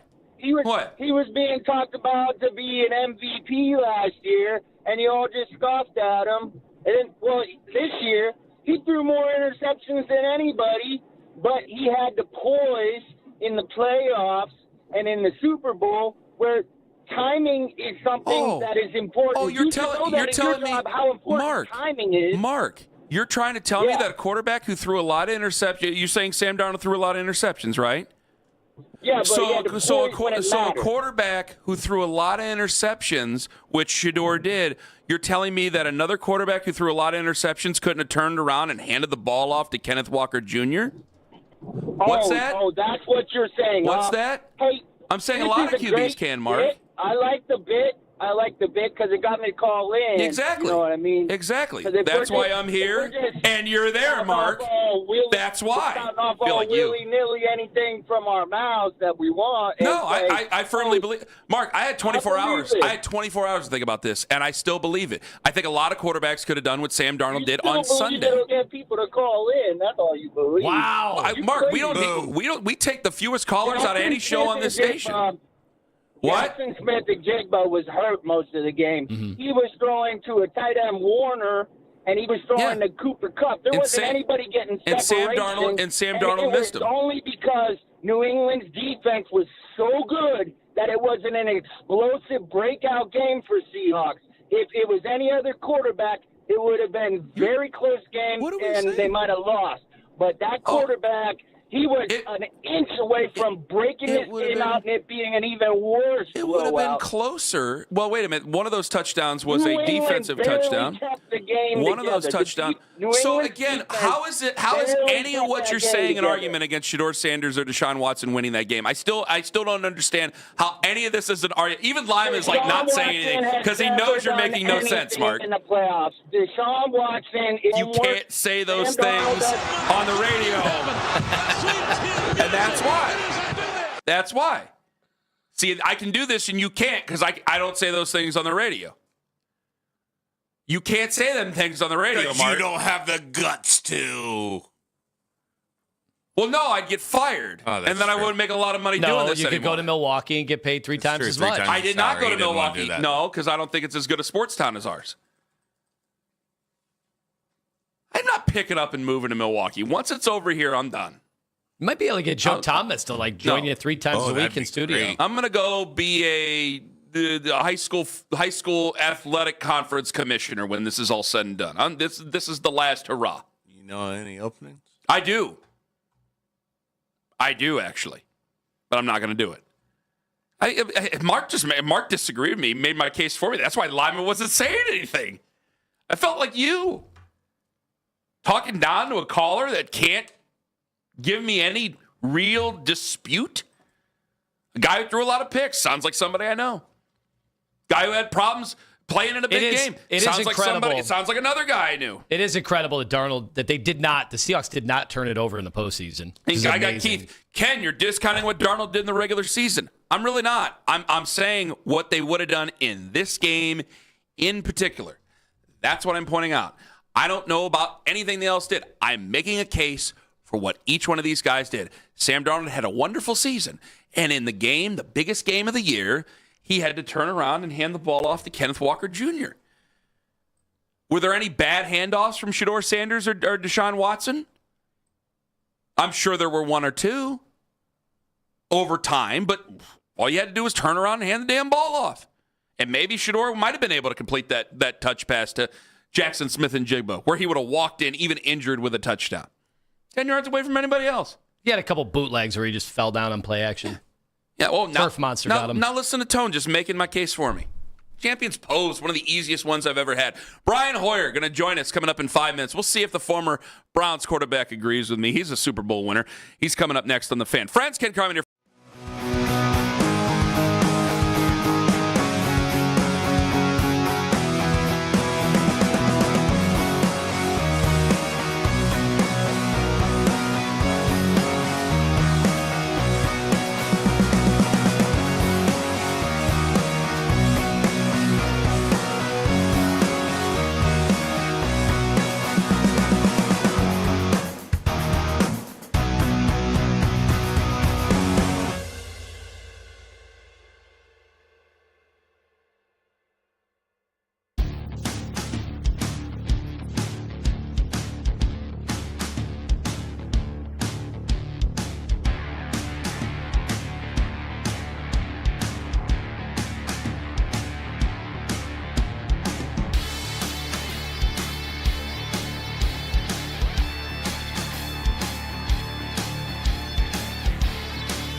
the breadth of experience and, the ability to maximize guys. I think we're all sort of part of what they were looking for, when they brought him in. Listen for the MMQB's Albert Breer, Tuesdays at 5:20 on Cleveland's Sports Radio, 92.3 The Fan.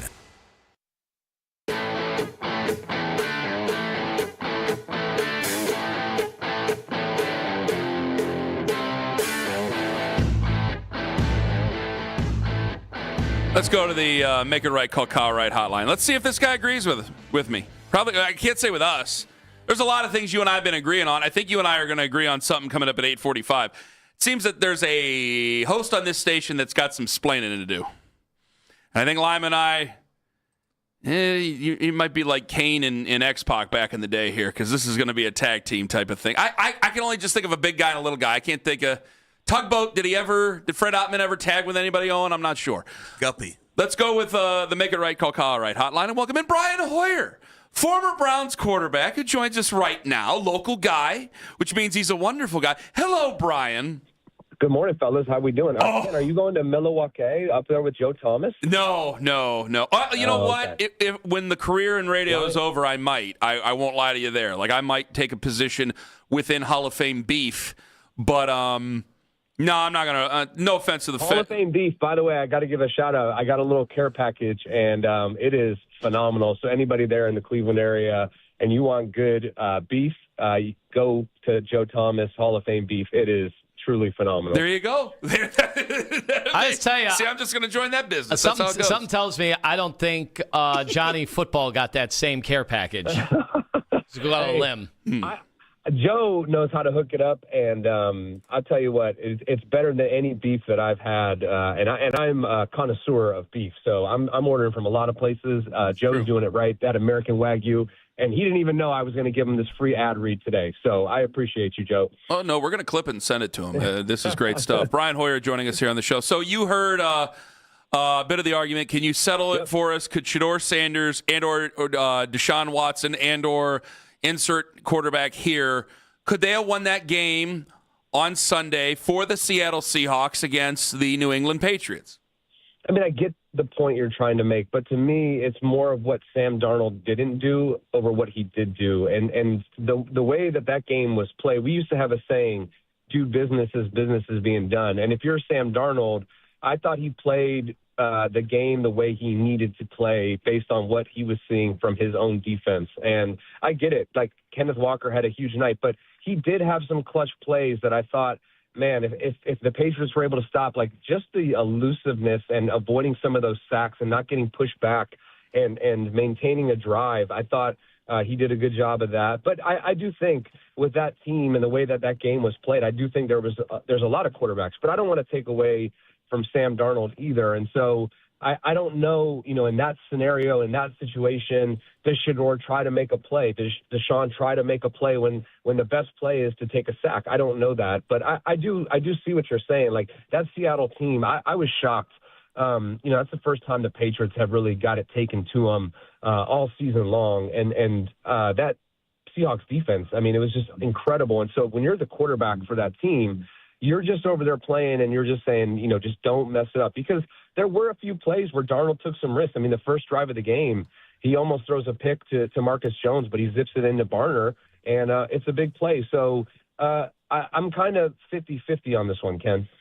All right, I can accept that. I did. It was almost like, though, it did sound for a moment, you're like, well, I don't want to take anything away from Sam Darnold. It's like, well, is that a slight to Sam Darnold then to compare him to the other quarterbacks of the Cleveland Browns? Maybe it is. Maybe it is. Yes, it is. Yes. By the way, since obviously you're a close observer and people where you live right now, that region of the country, are devastated to see that game really kind of seemed like it was non-competitive. And I've seen people come after the game plan and Josh McDaniels. Is there anything you can do when four guys are getting to the QB as routinely as they are? And then, of course, when you're playing with a lead, you can start to dial up those blitzes. No, I mean, I saw Dave Portnoy was on with Coach Gruden, and he's like, what could we have done? And finally Gruden's like, look, you can't go out there and block the guys for them. You can chip them. You can do all of those things. And the reality was that was the first time that they have just been overmatched. And I would say, they played that Texans defense, which is very similar. But what they were able to do, and so here's your point right here, Ken. They go against Houston, who probably arguably as good, if not better, than Seattle's defense. But what does the Patriots defense get C.J. Stroud to do? Turn the ball over 5 times. So, do you think C.J. Stroud wins that game on Sunday night? I don't. I mean, what the Patriots defense did to them, and honestly, I thought the Patriots defense was phenomenal. You guys talking about Christian Gonzalez. I don't know if you can say Patrick Surtain is better than Christian Gonzalez, because what he did, and I get it, JSN kind of got knocked out of the game for a little bit, but those 2 plays to cover JSN, who, in my opinion, is probably the top receiver in the league right now, that Patriots defense played their butts off. And you could see how dejected they were when the first turnover finally hit, when Drake May fumbled that football, because I think they realized that was going to be the backbreaker, is who turned the ball over first, and it just happened to be the Patriots. Well, I mean, we all know that the snow caused C.J. Stroud to have those problems. I mean, let's be honest. I don't think so. Go ahead. That Patriots defense doesn't get the respect that they deserve. Now, they got worn down, and Kenneth Walker, a fellow Spartan, he's such a unique back. I mean, he has a little bit of that Le'Veon Bell, but he has the speed to go with it. And, he got to the edge a few times. But I just think the Patriots defense and the way that they play and the scheme, Darnold did a tremendous job of just protecting the football. Like, I know you mentioned the one where JSN was wide open, but that was an off-schedule play. He has to move to his left. You don't really know, when that stuff happens, you see your guy, but you also don't see if there's any other guys down there. So the safe throw is to throw it out there and say, all right, either my guy makes a play or nobody makes a play. So that could have been a backbreaker early on. I think he could have thrown a better ball on the one going into the end zone on the skinny post that Gonzalez almost picked off. So I don't think this is like a Trent Dilfer situation back with the Ravens in 2000 or whatever it might be. I thought Darnold played the game the way he needed to. Now, I don't know if Deshaun Watson or Shador is playing the Rams the week before and needs the game that he played in that game, do you even make it to the Super Bowl? So it's one of those hypotheticals. Seattle, the team, that was the best team, and that's why they won the Super Bowl. Brian Hoyer joining us on the show. David Njoku, according to his Instagram, he's moving on from the Cleveland Browns.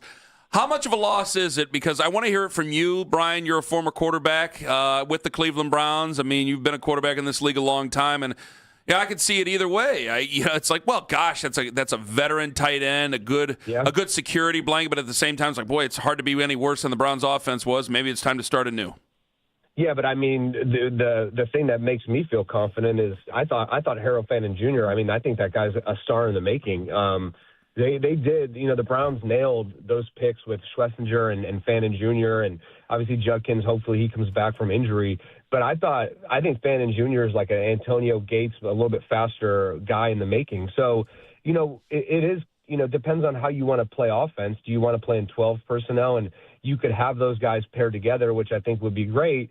But ultimately, they're kind of the same type of player. I don't think either of them really wants to get in there and block. So you have 2 basically receiving tight ends.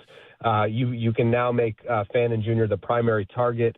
And look, the coach who's coming over from Baltimore, he was playing with 2 tight ends over there. So I don't know if he wants to, keep that. But clearly, Njoku wants to move on. I know we have a relationship with Vrabel from Vrabel spending a year in Cleveland. Our tight ends are great, but not getting any younger. Could that be a possible option? I don't know.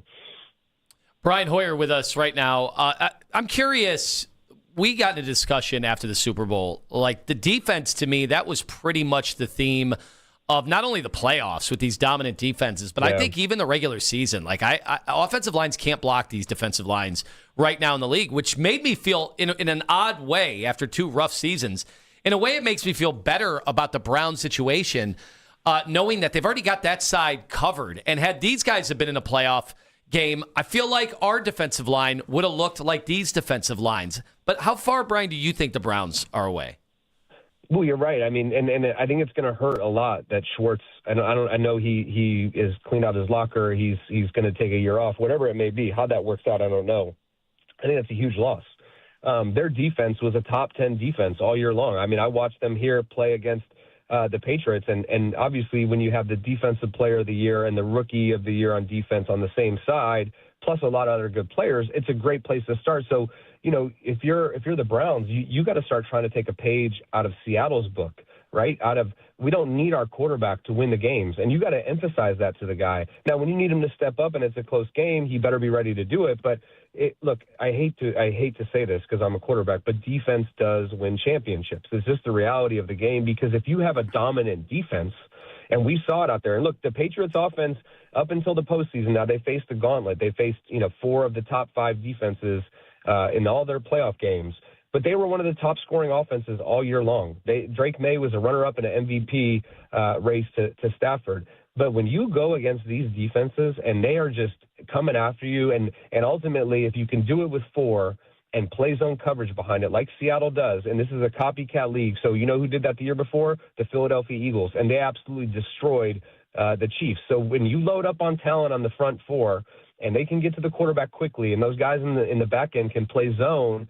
And I think the one player who really took the Seahawks defense, over the top is Nick Emenwari, because he's so unique, and they play him in that nickel position, which really he is a linebacker. He can play. So they're playing sub defense, which is nickel defense, but they're playing base defense. And now when you're trying to run the ball against these guys, and they're playing these 2 high shells, but he's showing up, and the guy who's trying to block him instead of being a fullback is a slot receiver. It makes it so hard. And then he can cover, he covered Pop Douglas on the wheel route. So you're going to see more of this copycat until the offenses, they have to figure out how do we attack. It's a back and forth. The offenses will adjust, and then the defenses will have to adjust. It's a tale as old as time. Brian, I think maybe you already gave this answer away, but let me ask. Tom Monken taking over. We got training camp coming up in a while. Got a whole off season coming up here. Is QB1 going into next season? Is he currently on the roster? I think so. If you're talking about week 1, yeah, I think he is. I really do. I mean, look, I think it seems like the idea of Watson having a shot at this, and you're paying him anyways, right? I think you let him push Shedeur and let the best man win. Now, I don't know if that lasts all season, but I do think, and like what drove me nuts, and I think Todd Monken's a good coach. There's no doubt about it. I just thought it was such a Cleveland hire to go out and hire a guy that no one thought would be hired in this coaching cycle. He's older. This is his first chance to do it.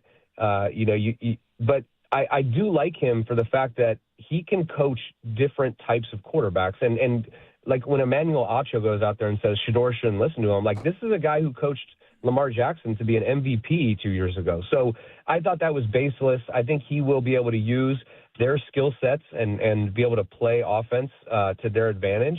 But I do think it's an intriguing option to have Deshaun and Shedeur go at it, let the best man win. If it's Deshaun, it's Deshaun, and he's healed and he's coming back from an Achilles, and it's a fresh start.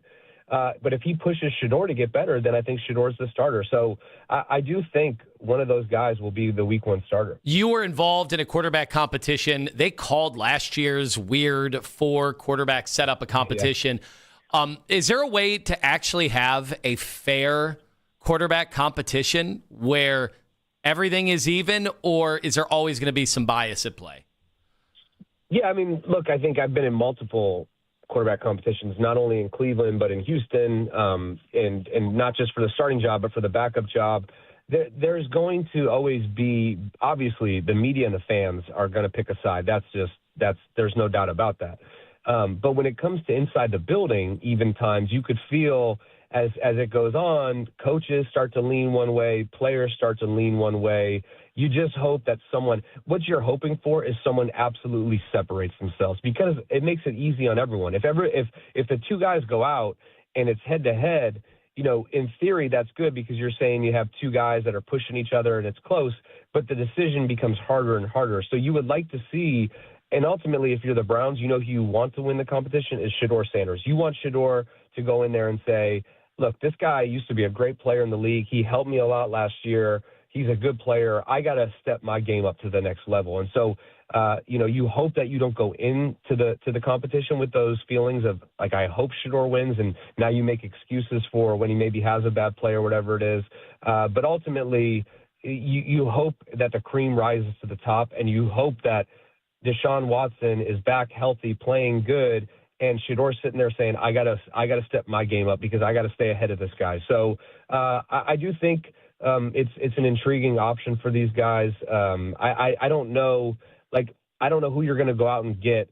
I don't think this quarterback draft is very heavy, that someone's going to come in and push those two guys. I don't think that you're in the trade market or, the free agency market. You're already paying Deshaun. Let these two guys go at it, have a healthy competition, start in OTAs.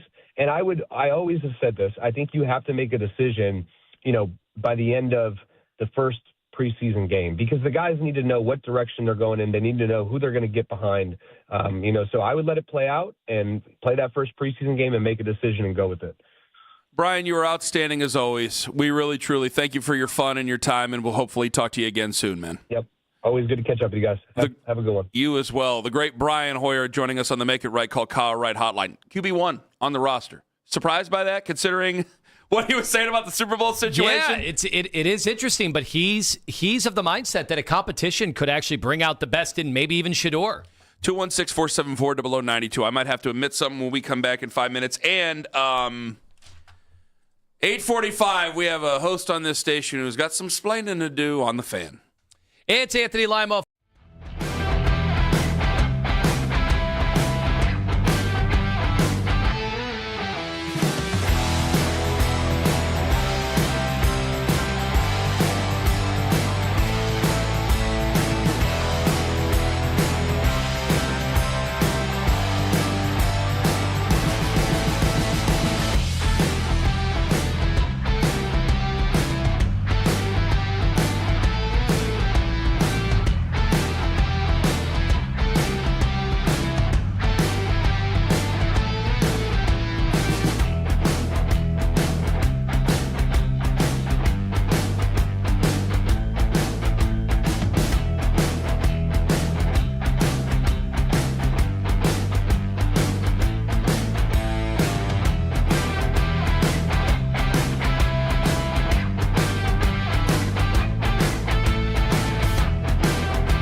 Acho goes out there and says Shedeur shouldn't listen to him. Like, this is a guy who coached Lamar Jackson to be an MVP 2 years ago. So I thought that was baseless. I think he will be able to use their skill sets and be able to play offense to their advantage. But I do think it's an intriguing option to have Deshaun and Shedeur go at it. Let the best man win. If it's Deshaun, it's Deshaun, and he's healed and he's coming back from Achilles, and it's a fresh start. But if he pushes Shedeur to get better, then I think Shedeur's the starter. Hot stuff. Brian Hoyer on the Make It Right, Call Kyle Wright hotline just moments ago.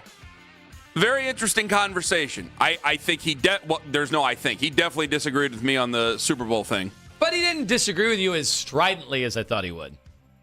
Well, no, but he might have. I mean, this is a guy who played the game, so he might have been just trying to be nice. Like, I got to tell you, 9 times out of 10, I will acquiesce to a former NFLer. The guy was in the game. He has a Super Bowl ring. He's been there. And he's been in, by the way, he's been in quarterback competitions. And the case he made. And he's been in unfair quarterback competitions as well. Sure. And look, that was a brutal one. I remember. Yeah. People chose their sides like it was politics. Yeah. And we were dissecting preseason throws. It wasn't very good when the entire coaching staff and seems like all his teammates all took his side, and they were like, still want to go this way. But that's part of the deal when you're dealing. That's why I asked, is there a possibility there could be a fair quarterback competition? Because I don't think so. I don't know what. I don't think so. This is one thing that is impossible for us to know. I know on YouTube right now, and people listening, they're like, no, it's Shedeur. It's going to be Shedeur. You've even said you think he's going to be QB1. Daryl came on yesterday, say he's going to be QB1. What do you think Andrew Berry, because pretty important, right? And Todd Monken, what do you think they think of Shedeur Sanders? Are they coming in with a clean slate this year? Is Todd Monken coming in with a clean slate for these guys? I got to tell you, I genuinely don't know. No, I don't think there's such thing as a clean slate. Even for Monken, who wasn't here. These guys have hurt, and I understand that Monken and the Ravens talked about taking the guy. I don't care. There's always going to be preconceived notions about what you've heard, and it's been a long time since last April, guys. It's been 10 months. And a lot of things can change. And maybe they really wanted him. Maybe that changed. Maybe they still would have really wanted him. Maybe Todd Monken really wanted him. I mean, we don't know. We just don't know. But I don't think anybody just comes in. Everybody has a long memory. I don't think anybody comes in with, hey, we wiped the slate clean. Yeah, that's something we like to say, but you keep things in the back of your mind. You always do, whether it be in your personal relationships, whether it be in your work relationships, and certainly when it comes to NFL QBs. But I don't plan on doing, if I were doing it, I'll tell you right now, my quarterback competition isn't fair. I think Deshaun Watson, all he can do is play with your emotions. Shedeur Sanders to me, he's become house money. He's fun. I don't care. I know that some of you guys have turned the arguments into something dreadfully serious. If he works out this year, great. If he doesn't work out this year, then we'll go back to the drawing board. If you want to go bring in someone new, fine. I find it to be remarkable. I'm like, 40 quarterbacks could do what Sam Darnold did on Sunday, not the lead up to it, but on Sunday, I said 40 quarterbacks can do it. What did it turn into? It turned into a Shedeur Sanders argument. Nobody called in about Deshaun Watson really, the one guy mentioned him. We couldn't even play it because we had to dump it. But the others, nobody called in and said, Ken, you're telling me Spurgeon went. Nobody said anybody. It goes immediately to Shedeur. But it's not a popularity contest. I know that people want to win. And I'm looking at it this way. I'm not tasked with winning right now. Maybe it would change depending on the type of power that Todd Monken has. Maybe it will change. But I think that Deshaun Watson is really a waste of our time as fans. I think Deshaun Watson can only lead to us having our emotions played with on could he do it or could he not do it. And I'm putting the tie goes to the runner, a tie goes to Shedeur. And even if Shedeur's close, Shedeur has to go out there and basically not be able to throw. And Deshaun Watson has to be that good for me to go, fine, put Deshaun Watson in there. Well, it would have to look something close to the Watson that you thought you were getting. Not an improved version of Watson over the last few years. I'm not against reason. I'm just letting you guys know the bias that I would have going into the training camp. I think it's perfectly fair to say, I'm just going to tell you things that an NFL team would think and just won't tell you. So I'll tell you what I would think. To me, Deshaun Watson is a $46 million investment in the season that I just have to make because I don't want to kick the can even further down the road. That's what it is. Like That's important. Even David Njoku has deferred money in a void year. Like he costs us money this year 14 because and 9 of what they've done. they... Exactly. So I don't want to pay any more on the freight. So I'll just pay the $46 million this year because it ain't my money, and I want to get out from underneath this as soon as I can. Because think about it right now, Kenny. Watson is to me. Even if you saw it and had a quarterback competition, you're like, yeah, okay, Deshaun is better. He's more talented. And it looks like he's come back at about 85% of the injuries. All right. So he's not as freak of a. Remember, he was a freak running around athletically when he came into the league. Okay, let's say he's only at 75% of that. But you're like, oh, I'm starting to see some of the Watson stuff that we salivated over, that we gave the guaranteed money to, that we traded all the draft picks. The issue is that, okay, you'll win games with that. And you will win a chance with that defense. You'll have a chance to win 8 games, 9 games, 10 games if everything goes your way in this division. 10 games is worthy. But okay, but even if that happened, then it's like, oh, we got to sign him to a contract. And then what are we doing? That's part of what goes against him in my book. So he has to blow you away. Yes, he has to be so undeniable. From OTAs on, he has to be so undeniable going, okay, we really have to have this discussion. Because I'm telling you, I just feel like it's just more worth our time to kick the tires on Shedeur Sanders or, for that matter, Mac Jones or Malik Willis or not Derek Carr and not Kirk Cousins and not Kyler Murray and not Tua Tagovailoa. But the other names that I mentioned, fine. You want to go ahead and do that. But I just think that Deshaun Watson can only lead you to a spot where you go right back to where you've been. And where you've been has not been great. I think that his best years are clearly behind him. I think that he is not worth the squeeze anymore for the future. I think the best that he could possibly do is something that's still unrealistic, which is try to get any sort of trade value whatsoever, and nobody's going to want it. So I'm just counting down the days, basically, to the end of the contract is what I'm doing. I'd much rather say, hey, all right, let's see what Shedeur has. And if Shedeur has it, great. If he doesn't, well, I'm not the head coach, so I'm not going to get fired by it. But Todd Monken, his future is on the line. So if he wants to do it, fine, he wants to do it. But you're asking my opinion. I don't. The Browns are always going to do what they want to do. You're asking my opinion. That's my opinion. Boy, I guess a bigger question, because in my mind I was going to say, well, ideally you'd want Shedeur to just shine and be the obvious answer because he's on such a cheap contract, and that's exciting. That would start to turn some heads. You'd have real juice.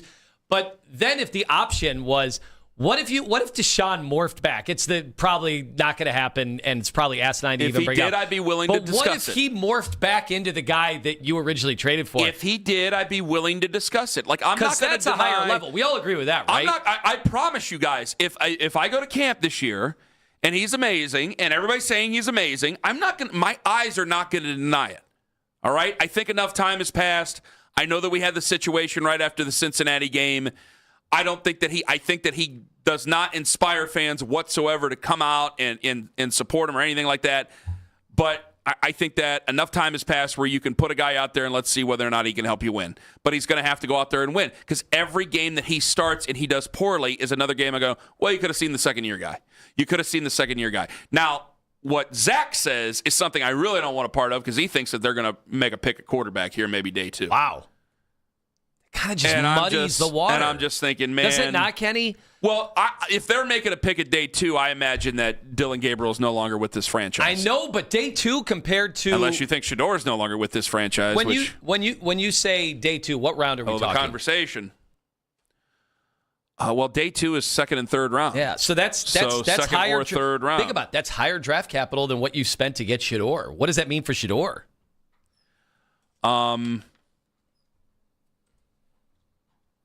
That he would probably still be in a competition? Yeah, but what's your leash at that point? That kind of changes the conversation. Going into this year, if Shedeur just kind of plays a little better like you would expect, and they're surrounding him, and he's getting the first-team reps, the vaunted first-team reps, and all that happens, and they're 1-4, and he just, second year struggles. Really, it'd be part of his first year, because he wouldn't even be to a full season of starting games. You wouldn't want to replace him yet, because the season would feel over, but let's see what Shedeur can do with more games. If you take somebody in the second round, there's going to be a push to get that guy in. 216-474-0092. Are we ready to do this coming up in 5 minutes? Yeah. Okay. Somebody on this station has some splaining to do. Ken Carman, Anthony Lima, not us. But we'll find out who coming up in 5 on The Fan. It's Anthony Lima for QC Kinetics and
listen, we're not going to trade, but you got extra picks. Make us an offer.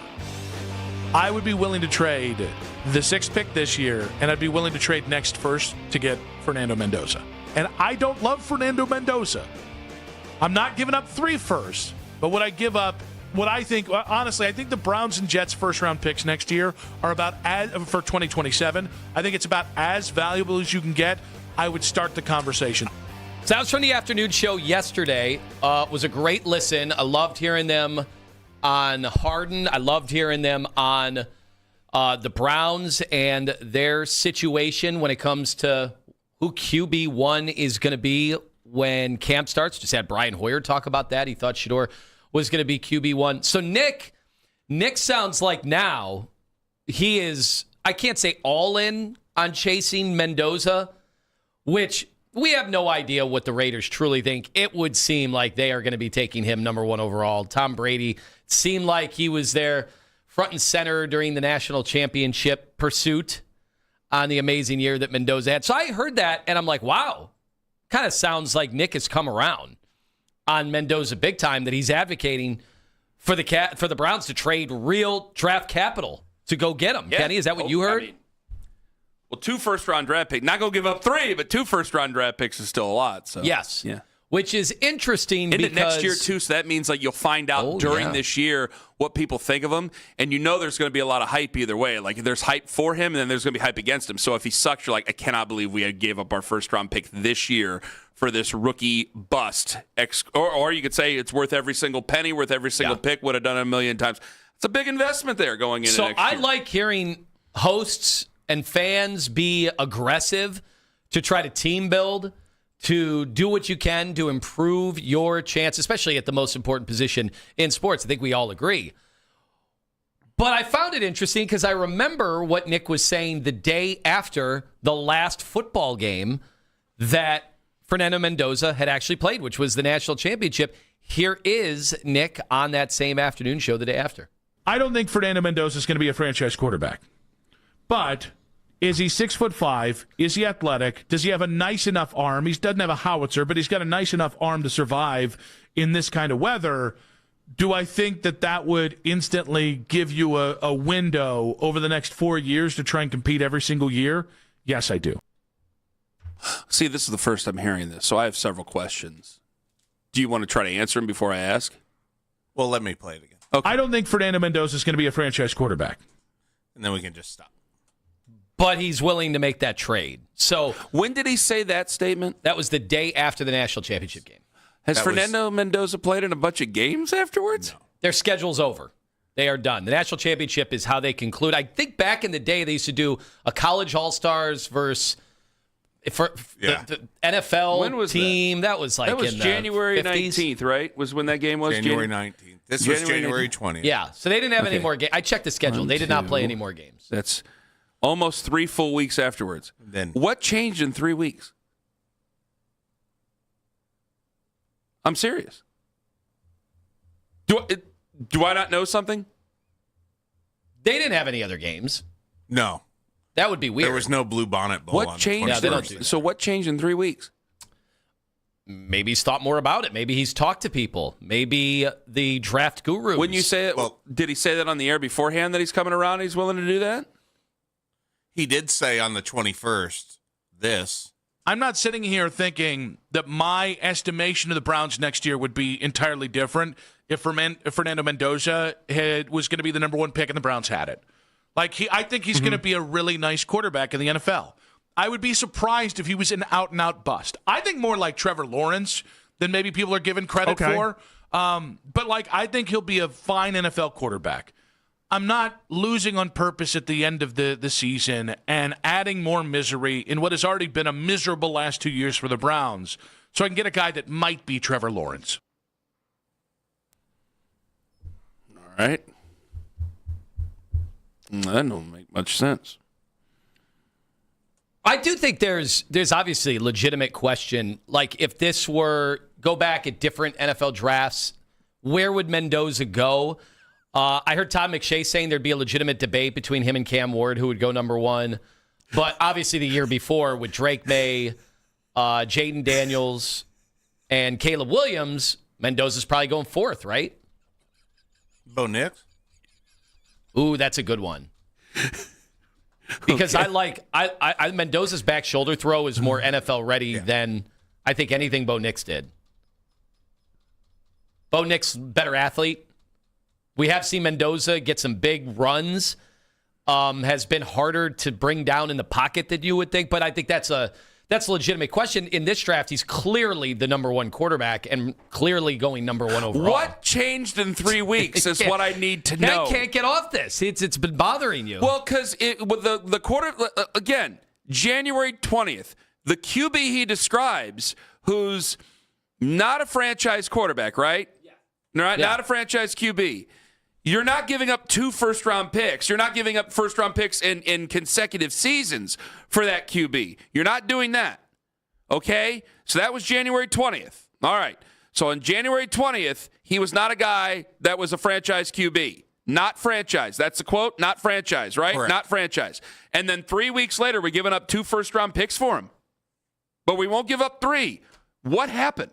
What does he know? He must know something. But what I don't does think he Fernando know? Mendoza is going to be a franchise quarterback. I'm not giving up 2 first-round picks for a not franchise quarterback then. To be fair, because we all get desperate at times. I've been desperate. I wanted Deshaun Watson back in the day. So you get desperate and you start to come up with any formula you can to elevate the QB position. What about when Nick said later in the show that he would trade the Browns' 2nd pick and Dylan Gabriel for J.J. McCarthy? What did you think of that? He'd trade the what? He would trade Dylan Gabriel and the Browns' 2nd-round pick. Oh, now we're just being desperate. For J.J. McCarthy? For J.J. McCarthy. He was a first-rounder. Is that value? Okay, then I have to ask, what has he said about Shedeur Sanders recently? I'm being legitimate here. What has he said about Shedeur Sanders recently? I thought he was really high, much higher on Shedeur than he was. So you're willing to give up a 2nd-round pick on a team that needs all the picks that they can get? Dylan Gabriel, you whatever. That's fine. You can send him out with a couple of bags of ramen noodles. I don't care about that. But you're giving up 2nd-round picks for J.J. McCarthy, but you believe in Shedeur? That would be the 39th pick overall, by the way. I'm not on the YouTube. I'm not on the YouTube right now. I want to know what all the Shedeur fans, because they live in the YouTube chat. Yeah, what are they all? Well, if you're willing to give up a 2nd-round pick for J.J. McCarthy, now I don't get to hear. I'm flying blind in this, Tone. Okay, yeah, now I understand. I know I'm chuckling here. Because I don't get a chance to listen to I don't get a chance to listen to 40 minutes at a time, right? So I listen to like 10, 15 minutes at a time. So I'm just asking questions here, all right? If you're giving up a 2nd-round pick and whatever for J.J. McCarthy, then you can't be coming in here saying that Shedeur Sanders has won you over. That would make it sound like he doesn't think... For J.J. McCarthy? Yeah, if you're willing to go get J.J. McCarthy, that sounds desperate. The guy that the Vikings said had a mysterious ankle injury, and then reporting came out at the end of the year that they had 0 confidence in him. The 1st-round pick that they had full... Guys, we had more confidence in Johnny Manziel a year after he got drafted than what the Vikings had with J.J. McCarthy. So he must really be a J.J. McCarthy fan. Because I don't know anybody else who's a J. I don't think Keith Britton, our boss, no, he ain't said nothing about J.J. McCarthy. anything to do with J.J. McCarthy. He wouldn't say much even before and he was a Michigan season ticket holder. Mm-hmm. I think isn't he still? I think he gave up the tickets when he knew that J.J. McCarthy was going to be starting games. Did he give up the tickets to Connor Stallions? He needed tickets. He didn't need to find a way to get. Someone's got to step up and do what's best for the program. Maybe Nick is just now. He needed season tickets to other teams. I need to know what changed in 3 weeks that I didn't know about when he didn't play in any games. What on earth happened? Maybe know some. I don't know much. Maybe you're just nodding at me. You brought this to my attention. I don't know what was said. I look forward to hearing Nick later today and whatever his position February 10th of 2026 is going to be. Because judging by past comments, I think it's exciting not knowing where Nick is going to be on Shedeur Sanders and or J.J. McCarthy and or Fernando Mendoza. Is this a finals team already after 2 games?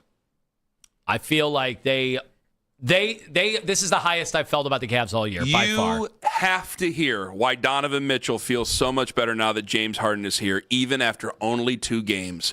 Hear from Donovan in 5 on The Fan. Have you felt like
to 9. Headline sports news every 20 minutes right here on 92.3 The Fan. From the University Hospital Sports Desk, I'm Jeff Thomas. In your weeknight with the best segments of the day. The Fan Rewind. Weeknights at 11.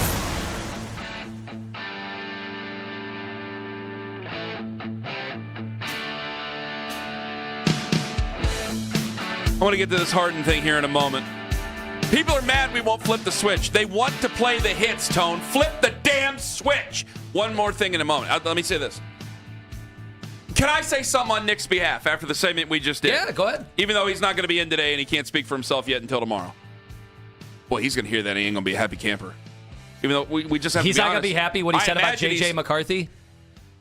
I imagine. Well, I think what happened with Nick, now let me play amateur psychologist here. I think that this is what happened with Nick. It's easy in the month of January and February. Yeah, we're rolling with Shedeur, yeah. And then I think over time he's coming to terms with the reality of dealing with Shedeur. Guys, I will look into the camera as much as I can and be 100% honest with you. Bring a Bible in here. I will swear in a Bible. I don't know if Shedeur is going to be the franchise quarterback. And as of right now, I don't think he will be. Okay? I don't think he will be. However, I don't think he's got a real great chance to show what he can do at the beginning of all this. Throwing the ball, boys, is not setting up anybody for success. Shedeur, Bob Jackson, it doesn't matter who they are. Throwing the ball, boys, and just keeping him away from everything is not going to make someone successful. I don't know if he has the people around him. I don't think he has the people around him, and I don't think he has enough time to become a franchise quarterback. So let me be on the record there. That pointed out, he is my number one QB going into this season. He is my number one QB. I think the reality of Shedeur being the number one QB going into this year might be setting in with Nick. Because, hey, I know what I just said about Shedeur. Where on earth am I saying to trade second-round picks for J.J. McCarthy? 3 weeks ago, Fernando Mendoza isn't a franchise quarterback. Then yesterday, we're giving up a first-rounder this year and a first-rounder next year for Fernando Mendoza. Personally, I think somebody's having trouble coming to grips with reality here, personally, friends. I think that's way crazier than going after Malik Willis. I think both are risks. I called this, yes, I agree with you totally 100%. Guys, I told you this a few years ago when we found out that Deshaun Watson was whatever he is, whatever this is. We're in Brown's prison. I have finally reached my point where I'm Morgan Freeman. Just stamp it and let's move on. I got nothing but time here, guys. I got nothing but time. And I'm not making foolish, desperate J.J. McCarthy. Guys, I'm a desperate man so many times, and I've let my desperation lead me to places that Owen and especially you two, and the great Kenny Kidd have embarrassed me and rubbed my nose in it so many times over. So let's not. I'm not throwing stones from glass houses here. I have lined up and embarrassed myself on the radio so many times based on my own desperation. Come on. J.J. McCarthy? Second-round picks? No. Give me another offensive lineman. Give me another wide receiver. I'm rolling with Shedeur over safety. that. Give me another safety. And by the way, what Zach wrote, no. I'll pound the table all day long. Drew Aller's a nice, young, local man. No. Garrett Nussmeier, I know that there's an upside there. No. Absolutely not. No. So I'm actually more intrigued by him. Fine, but I'm not drafting. Yeah. I need young, cheap talent. Go pick them. That's your job. Stay away from QBs. We don't need to make this any murkier than what it already is. Stop. Don't do it. Stop it. Stop acting desperately. I got nothing but time. So I'll stay here in Brown's prison for another year if it means that we find out true whether or not it was all Kevin Stefanski and all the Browns and all the NFL setup and Shedeur Sanders really is the answer, or we're just going to find out that everybody that's been saying great things are going to have to delete Twitter accounts or whatever. And guys, I say, and I'm sure I'll get cussed. You guys will put up a video, and I'll get cussed out by thousands of people. It doesn't matter. I'm more than willing to let him be the star. Excuse me. He is my QB1 going into the year. He's my QB1 going into the year. I'll say it again. He's my QB1 going into the year because I'm not going to invest it stupidly in one of these other guys just to stay away from him. I'm not afraid of Shedeur Sanders conversations. I'm not afraid of Deshaun Watson conversations. I don't like having them with the fans, but I'm not afraid of those conversations. You know why? Because they've won 8 games in the last 2 years. I'm not afraid of anything anymore. You're open. Stop being afraid. You're keeping an open mind. If you're talking about giving up second-round picks for J.J. McCarthy, if you are 3 weeks afterwards, I'm not just yelling at him and yelling at everybody. I'm sorry. But if 3 weeks after you're saying Fernando Mendoza he ain't really in that great. He's not, he might be a franchise quarterback, but I don't know. I'm not giving up anything. And then we're willing to give up 2 first-round picks for him. You see what's coming, and you're afraid. Stop being afraid. They've lost games before. They're probably going to lose some games this year. Que sera, sera, friends. It's happened before. It'll happen again. But you want this season to mean something, not just based on wins and losses. Go do what you did this last year. Give me another. You can't get another Carson Sweshinger dollar for dollar. You get what I'm saying? Go give me another young guy who might be an offensive player of the year. Go give me another young guy that contributes on the offensive side of the ball. Go give me a wide receiver that I don't have to sit there and bitch and moan because, well, he's really fast, but he doesn't know how to run a route. Well, he knows how to run a route, but he can't catch the damn ball. Well, he's really fast and he don't know how to run a route, and then he short arms the ball, and this is why you're bitching about things 5 years later, like you did with Anthony Schwartz. Go give me one. Go give me a guy that's not one of those. I'm just seeing the reality of it, man. I'm just seeing what's ahead of us. And if what's ahead of us is pain, then so be it. But damn it, I'll give Shedeur a chance. I'm as open-minded as Shedeur Sanders as anybody you're going to find. Apparently, not all of us who say they are. All right, James Harden, you want to flip the switch? You just don't want to do it because it's an old thing, and you don't want to do old things. I mean, look. People are demanding we flip the switch. Look, does it mean should we flip the switch if my thought today is that I've never felt better about their chances to get out of the Eastern Conference? Because that's where I am. And I told you guys yesterday that if they win last night, and I know Denver's missing starters, they still had Jamal Murray, they still had Jokic, right? And the fact that you're down 11 in that game, and at no point did the Cavs panic, at no point with these newly built lineups that Kenny Atkinson is just throwing out there. I'm going to spill my coffee against the it's wall. That time of the month. I always do it once. He's experimenting with different things. They went so small. They put out some of the smallest lineups you'll see in the NBA in that win in the fourth quarter over Sacramento. And then yesterday, they're down 11 with about 6:45 to go. And Donovan Mitchell and James Harden proceeded to take over. The Cavs were unguardable. They got whatever shot they wanted.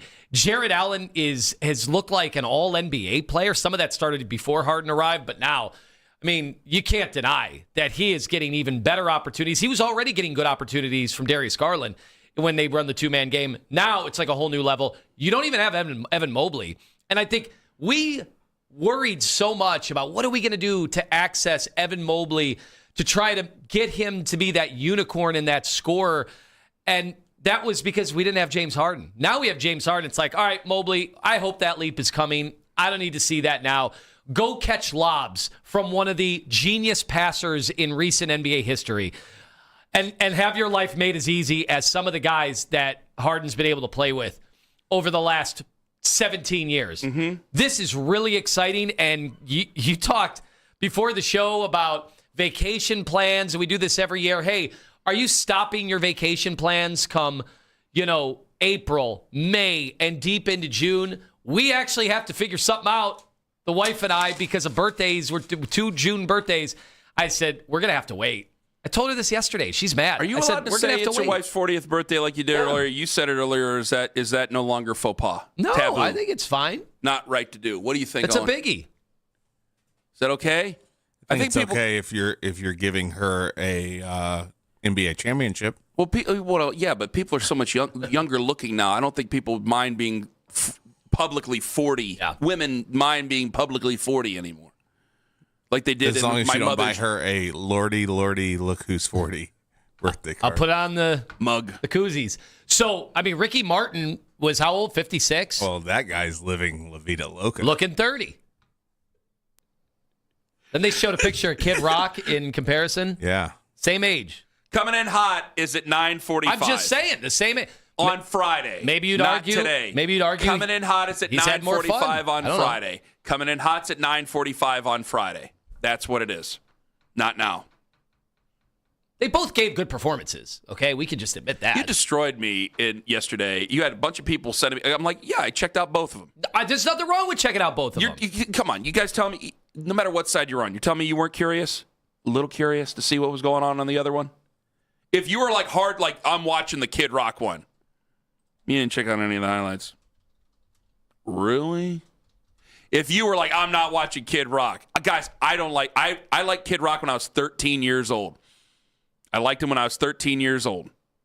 And when I turned 14, I went, nope, we're done. And I haven't liked Kid Rock ever since. And I'm like, let me go see what this is. Didn't In Living Color back in the 90s do an alt show during the halftime? Wrestling did an alt show. Remember Halftime Heat? This is nothing new. You're right. That was awesome. You are right. Halftime Heat was kick-ass. Puppy Bowl 2022, 12.1 million. And also RIP to one of the combatants. Didn't make it. They talk about the NFL being a dangerous game. We got to start looking at the brains of these dogs after the Puppy Bowl. Are you being serious? Yeah, it was very sad. It was one of those that had the contraption to walk, and they put that dog in the Puppy Bowl, and RIP. If you want to say a prayer, we can do it. Are you making a joke? It was a big story yesterday. Did his doctor sign off on that? That's the thing. Should be you guys put to trial. And I've said that before, and I'll say it again. You don't leave it up to the player. As the coach, you've got to make the decision. A viral Puppy Bowl winner, Tegan, dead. I guess they filmed it like months ago. So one last triumph. Now that would be the insult dog. That'd be different. Yeah. Poor puppy. I know. Look at that thing. I didn't know that. No, I'm sad. Well, what a great tribute to win that Puppy Bowl. See you, Tegan. But you were too busy watching Kid Rock. Sure, Tegan's owners would appreciate that. Stop it. Stop it right now. Woof, woof. 216-474-0092. Is this already a finals team? 2 games into the You know James what? Yes. Flip the switch. Let's go. About damn time someone acted like a damn adult. Let's over go. there. It's damn time. Let's go. You're talking about puppies passing away, and now we're going to get this. Thank you. Thank you, finally. Finally. James Harden. You wanted it. You got it. Burying daggers on the road against the Denver Nuggets. A game you were down 11. They get all the calls, all the free throws, and Harden just calmly, while he gets his foot trampled on, burying a 3. Donovan Mitchell saying the ceiling's higher. Donovan Mitchell, his coach, is saying, boy, there's an energy to him. He knows now they can do it. Guys, come on. Serious basketball. It's almost incumbent Hard-working upon town, us. hard-working team, serious town, serious team. Flip it. It's true. You think anybody in the East wants to play this team? Hell no. I wouldn't be surprised if Jason Tatum's like, you know what, 5-on-5, kind of felt something. Maybe it's not a good idea. Maybe come back next year, fresh. As the children say, Dennis Schroeder is going to put Jalen Brunson in hell defensively. You don't think the Pistons are panicking? Deal, guys. You see what happened with Surreal them? deals, guys. Yeah, they're just running around fighting people. They're trying to not even be eligible for the game. Get me suspended. I don't want to go up against those two. Is this already a finals team? Are you flipping the switch on the Cavs? Ken Carman, Tone Master General on the Fan.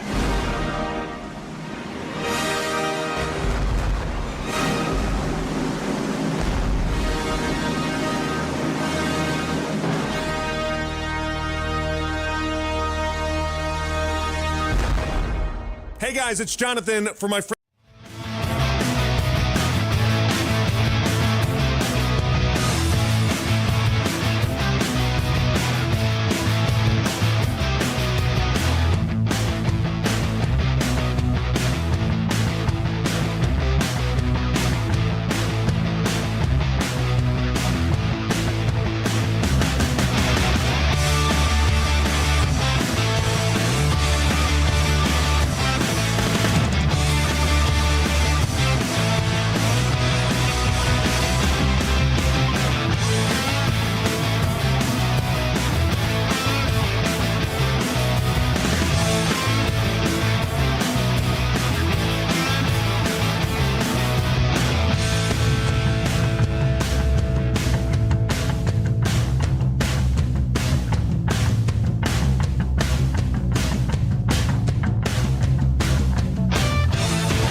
after other hosts, exposing the truth with ourselves. I feel better, man. Like when you learn to just accept what comes.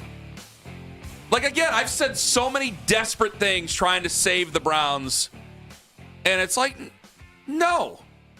Because I say these things, and then I swear to God, later in the afternoon, I can't believe I said that at 8:20 this morning. I cannot believe I let Lima work me up and say that sort of thing. It's like, no, stop trying to save them. Let them save themselves. And until they save themselves, yeah, let Shedeur have a whack at it. Why not? I've seen worse. I've seen far worse. I know that some of you guys are so upset that you've had these conversations with each other and you just can't believe it. Guys, I've seen far worse. Not the most full-throated endorsement, but I have to admit I can't make a full-throated endorsement. I love what Hoyer said. We had Brian Hoyer on. He said he thinks competition, and you know what? Competition could bring the best out of Shedeur. And the other thing is that we flip the effing switch, which we haven't done in years. It felt wonderful. And flipping of the Cavs switch is brought to you by the fine folks at Surfside Hard Iced Tea, who ask you to please drink and flip the switch responsibly. We were very responsible in flipping the switch. And now the switch has been flipped for the Cleveland Cavaliers. We've thought long and hard. And look, it's not just 2 games. Like that's easy. Okay, they've won 2 games. You know, part of a West Coast trip that was pretty crazy considering.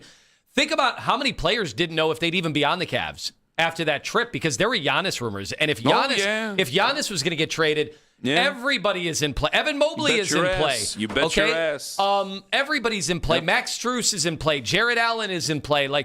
And instead, does it not look, and it helps when you win, you saw that bench after that dagger 3 from Harden and then Donovan getting to the line down the stretch on the road, getting a call like that. That's also what's in play. Now this team can get to the free throw line because that was something they weren't doing. They weren't really, crushing teams off the dribble. Darius's injury had a lot to do with it.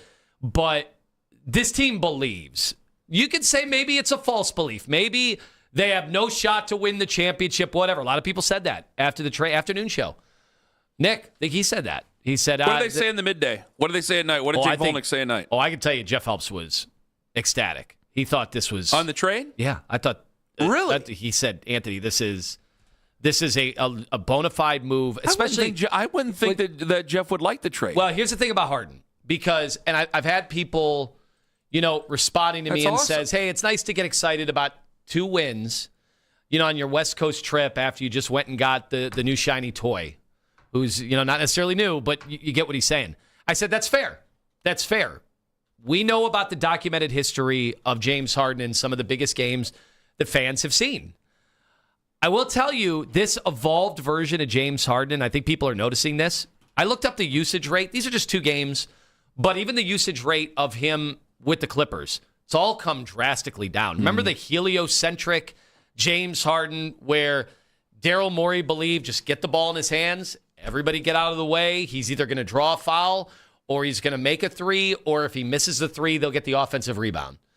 That was the whole game. That was tough to watch. And as a fan, I hated that. I hated watching James Harden play. But some of that hatred obscured the genius stuff that he does. And guess what? We talk about veterans and how their games evolved nicely over time. It's not just the pocket passes that you're seeing that set up Jared Allen to be as efficient as he's been. Well, it's also the mastery and the court vision that we saw with LeBron for so many years. That is the type of passer that James Harden is. He really is on the LeBron level. And I don't think people realize that because he had built this reputation of a ball hog because the usage was so high. His usage is down 10% from what it was 5 years ago. He is scaling that part of his game down, accentuating the better things that he's doing to get teammates involved. And I think that is huge with a team when you have Donovan Mitchell as attacking aggressively as he is right now. James Harden was the cat's ass, obviously, at the end of the game last night against the Denver Nuggets, getting that win. This was him basically keeping it simple, saying, yeah, it's just my job to make this team better. That's my job, man. My job is to elevate each and every individual.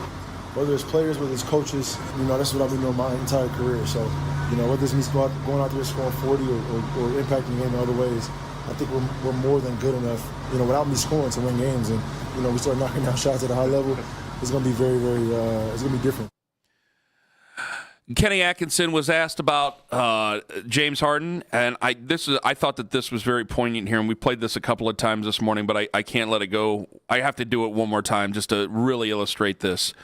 No offense to Darius Garland, but there is a different level of seriousness now with this basketball team, especially for Donovan Mitchell. Here's Kenny. James' arrival, I think it's given Don like a different energy. I just see him. He knows we're pretty good now. He knows we got a chance. I want to know, and it's still, obviously, there's been 2 games, so it's obviously very early, but this is something I think we need to pay attention to. You, me, everybody at the station, Justin Rowe and Carter Rodriguez, Danny Cunningham. I don't give those guys credit. Tony Pest, all of them. I mean, all the big-time Cavs people. I want to know how Donovan is. Seriously, I want to check in with these guys and know how Donovan is every game, even after losses. Because I think that maybe the pressure was starting to get to Donovan. What Kenny just says right there, because they're good kids. They're nice young guys. And I think that it was starting to get to Donovan a little bit where he had to be the leader in the leadership is part of the adult in the room almost, which I know is it's a terrible phrase considering another team talked about adults in the room, obviously, and that's blown up on him. But Darius is such a good kid. He's a good young man. But I keep going back to that quote a couple years ago about the seriousness or lack thereof. I think Donovan understands. Now, this is easy to say 2 games in. We're 2-0. You beat one terrible team. You beat one really good team. I want to know what it's like over the next few weeks. You got an all-star break coming up. After that, when you're really starting to kick, what's it like? Because if there's a shared responsibility, this is what I'm getting to, on the floor, leadership, whatever it may be, I'm sure that comes naturally with time. But a shared responsibility on the floor to dig deep, not just let hey, we're down by 6, not just letting a 6-point deficit turn into a 13-point deficit and you can't come back and now we're just playing out the minutes and Donovan's going to be really pissed off at the end of the game, like we've seen a few times this year. Not just that, but the willingness to dig deep and to go forward, to have more talent. Let's call it what it is.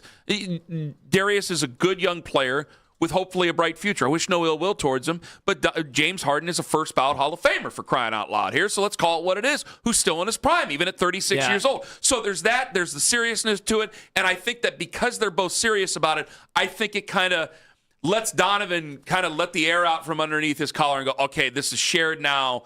I don't have to just will this whole thing along with me. And you're exactly right, I'm very Kenny. hopeful for that. Yeah, you should be. The seriousness is important here. The reason I say that is James Harden has been in 173 playoff games. That is 3rd most in terms of active players behind LeBron and Al Horford. Okay, so he's got even more playoff games under his belt than Kevin Durant. He's been to 4 conference finals. He's been to the NBA Finals as a 6-man, really, really young when he was at OKC. Darius Garland, Kenny, who might end up having an amazing playoff career, 22 games.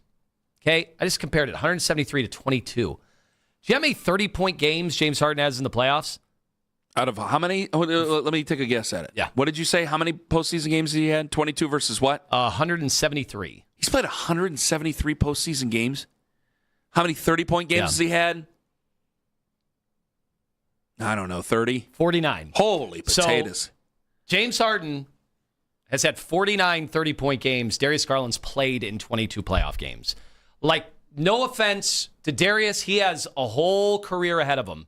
This thing needed to be jump-started. To build this up. No, you're right. You want to talk serious. This is a guy who knows what it's like to advance to the conference finals. He's been in the NBA finals. He's been in the biggest games. Yeah. He has shrunk in some of the biggest games. He's also had mammoth games to get to the games that he's ultimately shrunk in.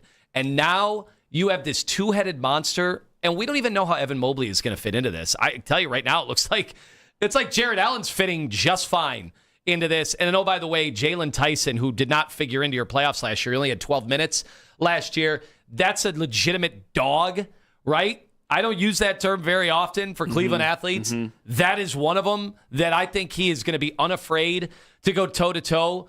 Then you've got Tomlin. You've got Keon Ellis, who looks like he'll mix it up with anybody.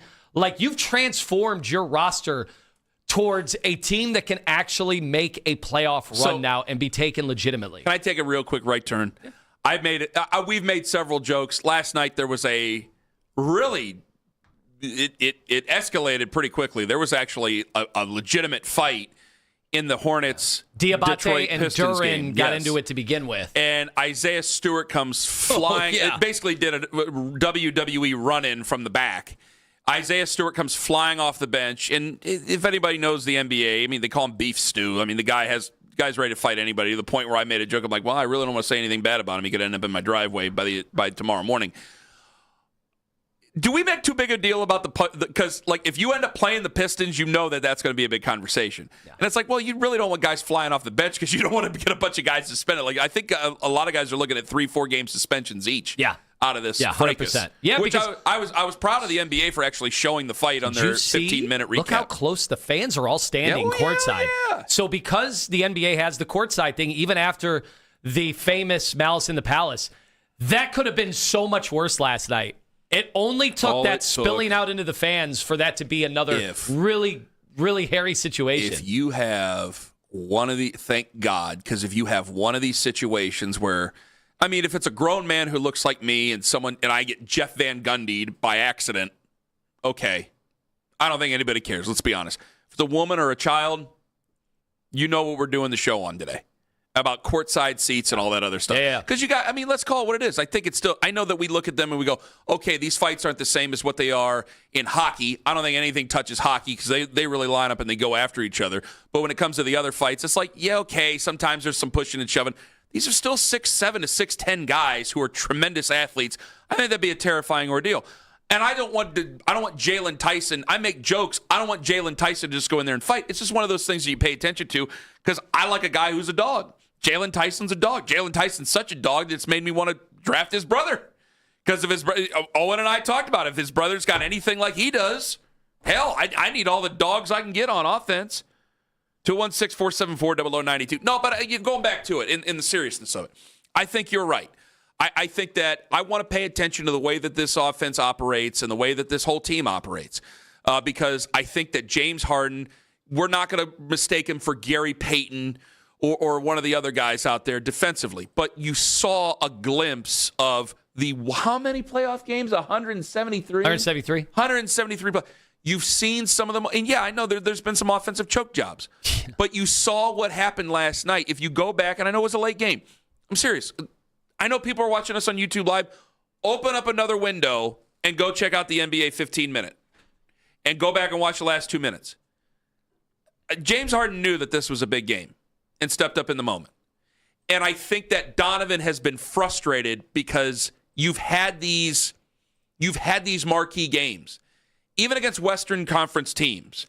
And there's been so many excuses that we've made for likable guys that we want to make excuses for. Well, it's a Western Conference team. We got to worry about the Eastern Conference. Well, we didn't have so-and-so playing tonight. Well, we didn't have this. Well, we didn't have that.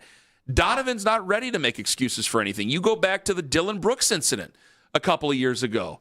This is a guy who takes it deathly seriously, and I think that it probably wore on him. That something needs to happen because I am not getting the type of help I need, the seriousness that I need from this team, and it's going to cost us in the long run. So, yeah, and they have to bake this in because I think that you saw a point where a premier player thought this wasn't just any regular season end of the Western Conference swing, even though he wasn't a part of the beginning of it. This isn't just some regular season end of Western Conference swing game. There was a point that was proven in the final 2 minutes, and it was that I don't know how long you can trust him. I can't just absolve all the history and say there's no such thing as the wings and the strip clubs and the weight fluctuation and anything like that. I'm not going to deny that. But you do catch a glimpse of what's possible and just how much of a cut above the rest he is of a lot of other players. That was what we saw in the final 2 minutes of that game last night. 216-474-0092. We want to get better offensively, don't we? It just got worse, and I think it's going to get a little bit more worse before it gets any better because one down, and I still think there's one to go on that Browns offense. I hate to tell you. Ken Carman, Anthony Lima, take us with you to work on that free Odyssey app. Well, those daggers last night looked even better.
pneumococcal pneumonia, RSV, or COVID-19. Ask your doctor or pharmacist which vaccines you need.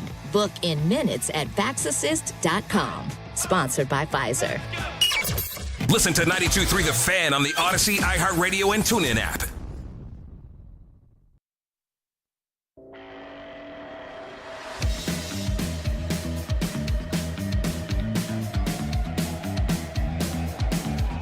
David Njoku gone. I mean, I guess they could franchise tag him if they wanted to, right? But that'd be awkward. Could they franchise tag him? Well, wasn't it interesting that it was just, 2 months ago? We had the audio where he said, I want to be in Cleveland. Yeah, that was November 11th, 2025. He said he's never leaving. Cussing and everything.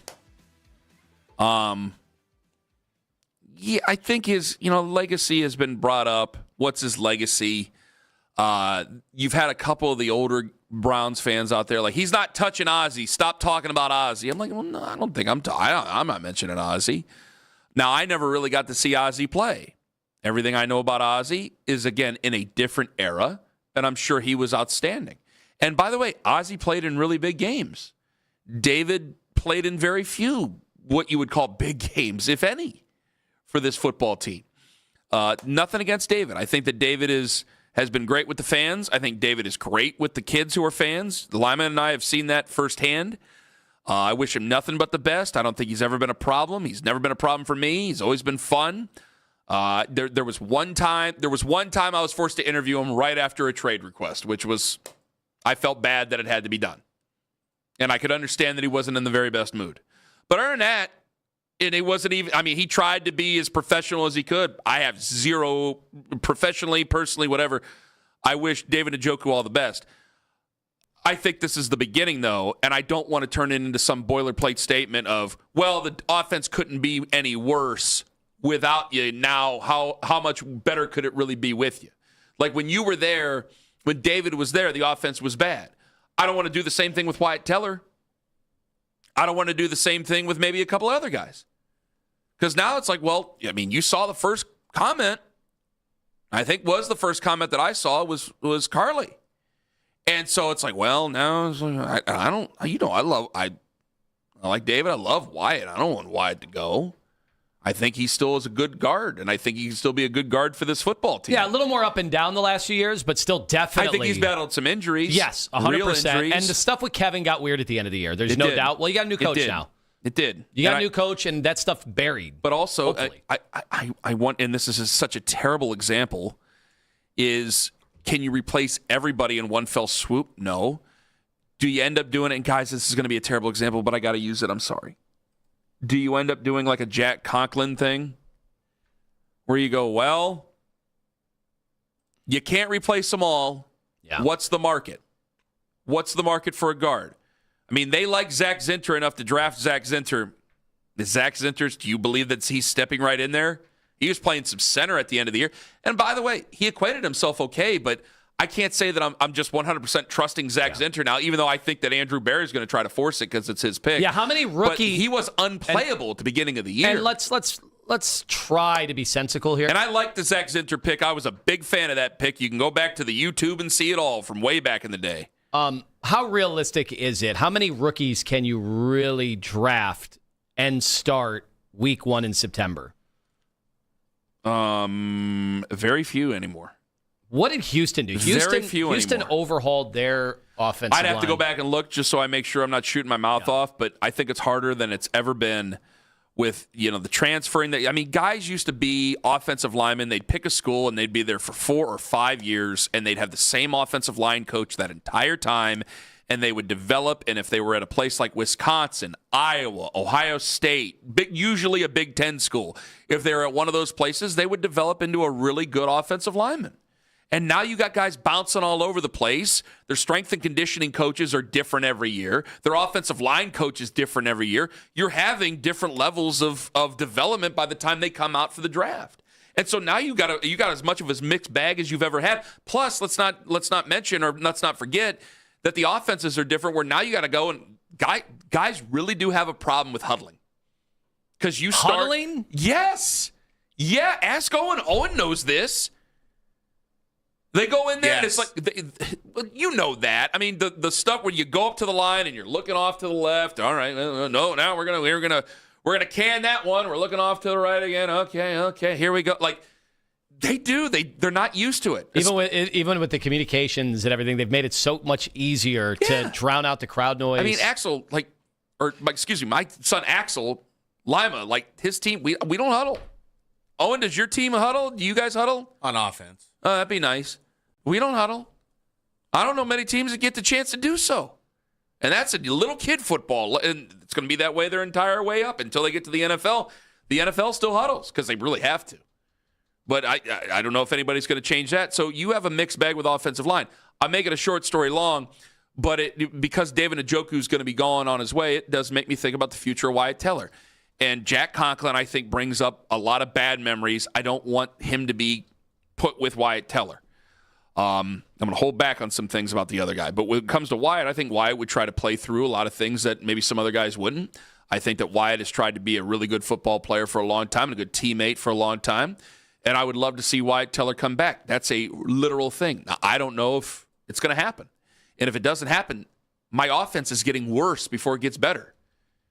Now, David was a good piece. Harold Fannin Jr. has definitely taken over as the number one tight end on this football team. David was a good piece. Wyatt is a good piece. Do I believe that much in Tevin Jenkins? Because I still stand by this, and this is where, you guys have to be understanding, and this is where it's a little bit different now because there's no Kevin. I thought it was silly to have a rotation, bring guys in who are cold on 4th and 1 situations, risk injury when they're cold to do that. Talk about offensive line.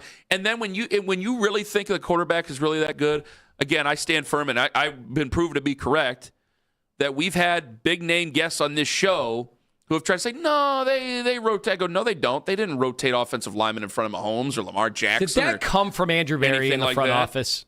I don't know. I wish I could tell you. Why would a head coach? I really don't know. I can't fathom. I really don't know. I could understand a GM, a front office, suggesting that to the coaching staff because they got to start to see other guys. I don't know. I can't imagine a head coach would do that. I would think that, once you have an offensive line, usually you play them, and that's where they stand until there's an injury. Like, I've understood. Or at least throughout a game. Yeah, like Landon, you know this. Like, Landon Dickerson was legitimately hurt 2 years ago. It's like, all right, you're gonna have to put some guys in here, and he's gonna have to go off and basically get tore it all and come back in. Like, there's legitimately injury there that causes that rotation. But this whole, we got to see what you don't do that, and you don't do that in front of a quarterback that you have a lot of faith in. So that's part of the reason for the people who are going after Kevin Stefanski, who are big Shador fans. If that's on Kevin, then yeah, you got rid of part of the problem. Let's call it what it is. But if that's on Andrew Berry forcing something like that to happen, well, guess what? One guy's still here. So that's something that you're going to have to monitor for a long time. Because I didn't think we talk about the guys who were Shador throwing to ball boys, throwing to those guys. That's unfair. You're talking about moving guys in and playing musical linemen in front of your quarterback that a lot of people either love or hate or whatever. You still want to see them. And you're doing that, I just thought it was blatantly irresponsible. And if it is on Kevin, then yeah, it's blatantly irresponsible. I don't care. All right, we got the podcast coming up 10:15 Eastern, 923thefan.com on the free Odyssey app. 923 The Fan Extra on the free Odyssey app, I should say. Make sure you're listening to that 10:15 Eastern. It'll be live. It'll be wonderful. Send your questions on Twitter. Answer anything. I'll do it. I don't care. Gun Carman, Tone Master General. Have a wonderful day, friends. Go Cavs. Hey, go wine and gold. Flip the switch. Sounds good. Where's your Flip the switch. entourage now? Switch is flip. Cool, I got on the last show. Oh!